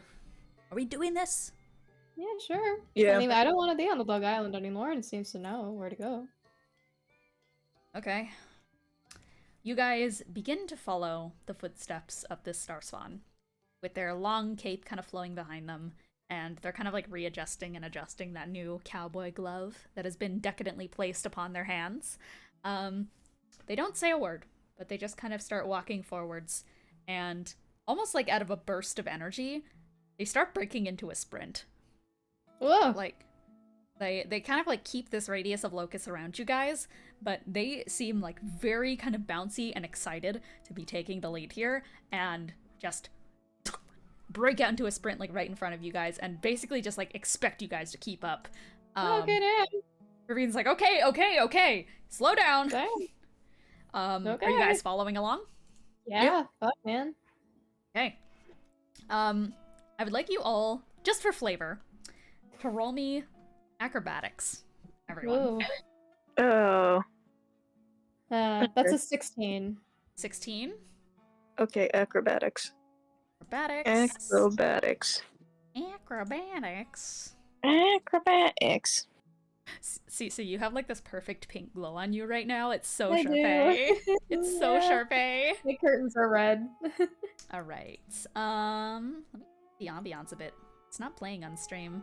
I no, will it have to is. go soon, I will Oh, my say. music stopped. Okay. I just realized that. Yeah, That is a we're gonna wrap 19 up soon acrobatics. anyways. 19 acrobatics. This is definitely a shorter session, but that's okay. Just let me know when you need to head out. And yeah. All right. So that was a what for acrobatics for both of you guys? 16. 16? 16, 19, and you guys are trying to beat. Oh, also Praveen has to roll. Praveen has the nasty numbers. Oh yeah, Praveen got a 27. Yeah. I rolled a 7 for what it's worth to get a 16. All right. Or acrobatics the same, I got a 10. Oh wow. Oh, and Wow. the star spawn got a 17. So, Damn. who beat them? Did you two beat them? No, I got a Yeah. 16. I got a 16. 19. Sharpay's not trying to surpass them. She's just kind of just in the back, kind of like, damn, okay. So you guys just kind of like break into a sprint alongside the star spawn, just kind of like quickly rushing alongside of it through this kind of locust-filled desert swarm. It is a shockingly playful star spawn, I will say. Most of them tend to just hover and float ominously, but this one seems to just like be on a mission. And it's almost like they are running away as quickly as possible from that star spawn base full of those like wrapping sun spirals. And As they break into the sprint, Praveen just like runs a little bit past them, turns around and starts running backwards and just goes, okay, you're going a little bit quick here, buddy. Do you want to start talking as to where we're going, why we're going, what the fuck is happening? They don't say anything. They just like go around Praveen and keep running. We heard that other Starspawn talk, right? Yeah. Starspawn do talk. And you guys keep following the Starspawn. Sharpay lagging slightly behind it, Eros keeping like pretty perfect pace with it, and Praveen running circles around this guy. And Praveen just like turns around to you guys and is like, okay, what's the deal with this guy? We're just following? We're going. Yeah, okay, I mean, we're just sure. following. Yeah. We're just following. Sure. Yep. All right. And you guys just make your way, following the Starspawn as quickly as possible. It is about a like 20-minute run across the desert. While this is happening, that little like, did you guys put the little sun in the bag of holding? Yeah, I believe so. Okay. I'd say that there's like a slight glow from the bag that is putting a golden hour light over top of all of you guys to give that real running through the desert vibe across all of you all. As it just like gives this golden hour look as you guys run across the desert alongside this Starspawn.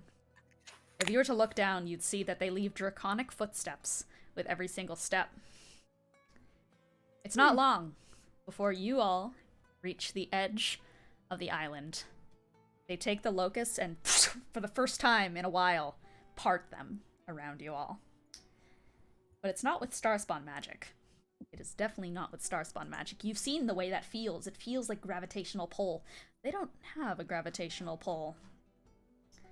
What they are using here is just good old magic. They take, like, from their hands, they, like, take these small little star motes and use them to, like, throw them up in the air and burst the locusts out from around them.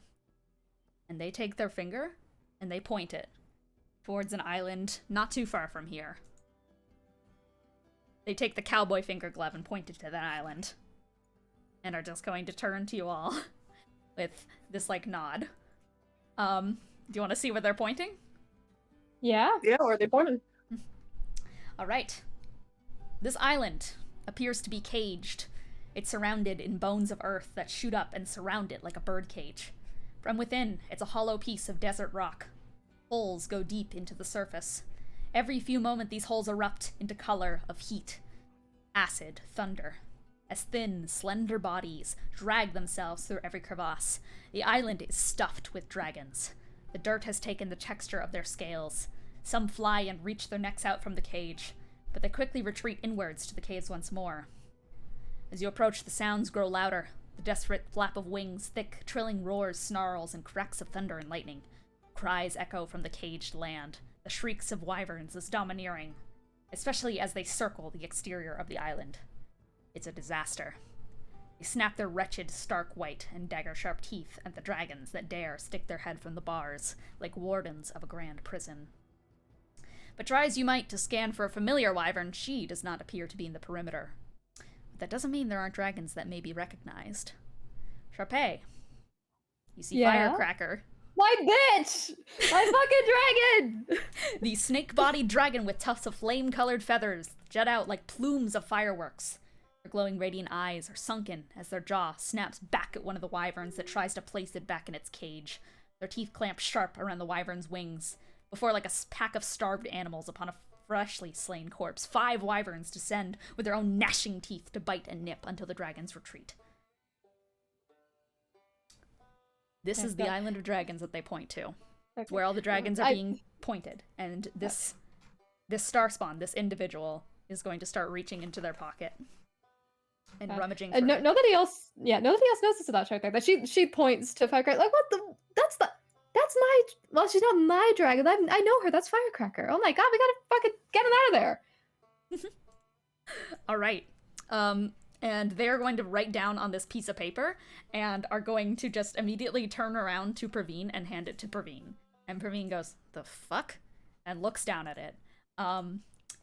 So you guys had heard this. Basically, Praveen had said earlier, like, had basically echoed what Roxanne had said. Said something along the lines of, she said we needed a steed or something. And written on the paper is, "You said you needed a steed?" And Praveen reads it and goes, "You said you needed a steed." That makes I sense. mean, yeah, it does make sense. The hell are you? Some kind of dragon expert? They take their cloak off. Yeah, yeah. And reveal a about 6'1" figure, rather slim, with like the physique of a gymnast, with this dark brown skin, and these, once again, those claws that kind of go down towards that like lightning kind of tip. Their hands crackle with electricity as they take off their outfit, and they have these draconic golden eyes with slitted pupils, a mask over their face, and curly, whirly black hair. I'm going to send a picture of them in arts. Okay. That's the whole Photoshop document. Hang on. Oh. I sent you all I'm the whole looking Photoshop away. document. I didn't see it. Okay. As they reveal themselves. And I'm going to pull up an image on stream for everyone to see. Hey, yo! All right. Let me pull it up. Let me pull it up. My god. All right. Oh my god, they're so This- big.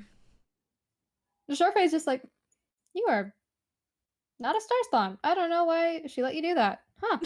Cool. They nod their head as if like to say like I've been undercover, but specifically to Praveen's point of you some kind of dragon expert or something. I would like you guys to play the following MP3 file. Yeah. Oh. Let me have a listen. Now, why do you think you're going? You're gonna need one hell of a dragon expert. That is Kiki's Let's voice. go. Let's go. And Kiki will be joining us next session playing the character go. of AG. Let's go. You're gonna need one hell of a dragon expert where you're Nice. going. And Praveen, this, by the way, this telegraphs directly into your head. It seems that their mask lights up in this bright purple for just a moment as it Oh. transmits telepathically into By your God. minds. The group chat. By lives. God, the group chat is alive and it is well. And they take their two fingers and they continue to point towards the dragon island and they nod at you all as if, let's fucking do this. Let's go. All right, and we are going to end the session off here. Am I gonna have to look Kiki in the eye and go, yeah, I flirted with your character. You weren't even there, but I did. Yep, Literally. you are. Literally. So Kiki is going to be joining Ride or Die next session playing Eiji Gotim. Let's go. And I am very excited for them. They were undercover as a star spawn, and now they are coming to help out the party because they need a steed, and to get a dragon, they man. need a dragon expert. Let's go. Yeah, so we're adding Kiki basically as a guest star because Cece has to go away soon, so we're gonna need a fill-in, and Kiki is here to help you guys with your little dead zone problem and to perhaps get you guys a steed to lead you forward. But we are ending this session off here, bit of a shorter session for us, but to make up for that, the next Ride or Die session is going to come a little bit sooner, I believe. I think it's All happening right. Wednesday, I think. Yeah. We're gonna have to schedule it a bit further, but we're doing basically Oh. 2 Ride or Die sessions in a row because Crime is currently away. So a bit of a shorter session this time, but that's okay. It was a negotiation full session. And Yeah.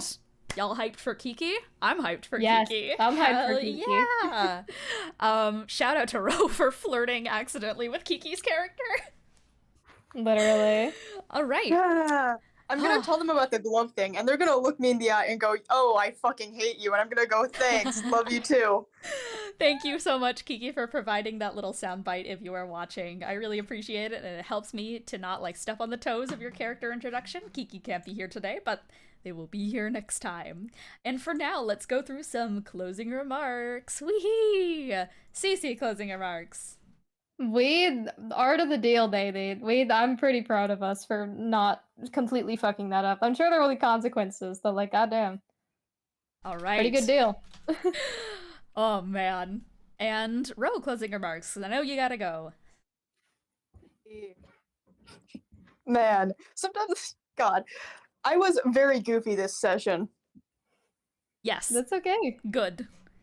That's Yeah. okay to be goofy. I believe in... I've been being goofy. I just gotta turn up the bard, I guess. I True. believe in Dwayne, the ship name for Roxanne and Eros. A rock. The Rock. It's not a boulder, it's a rock. It's a rock. And my closing remark is, look at him. I hope you know that I froze when you said that, and I was like, fuck, dude, I sure am. No.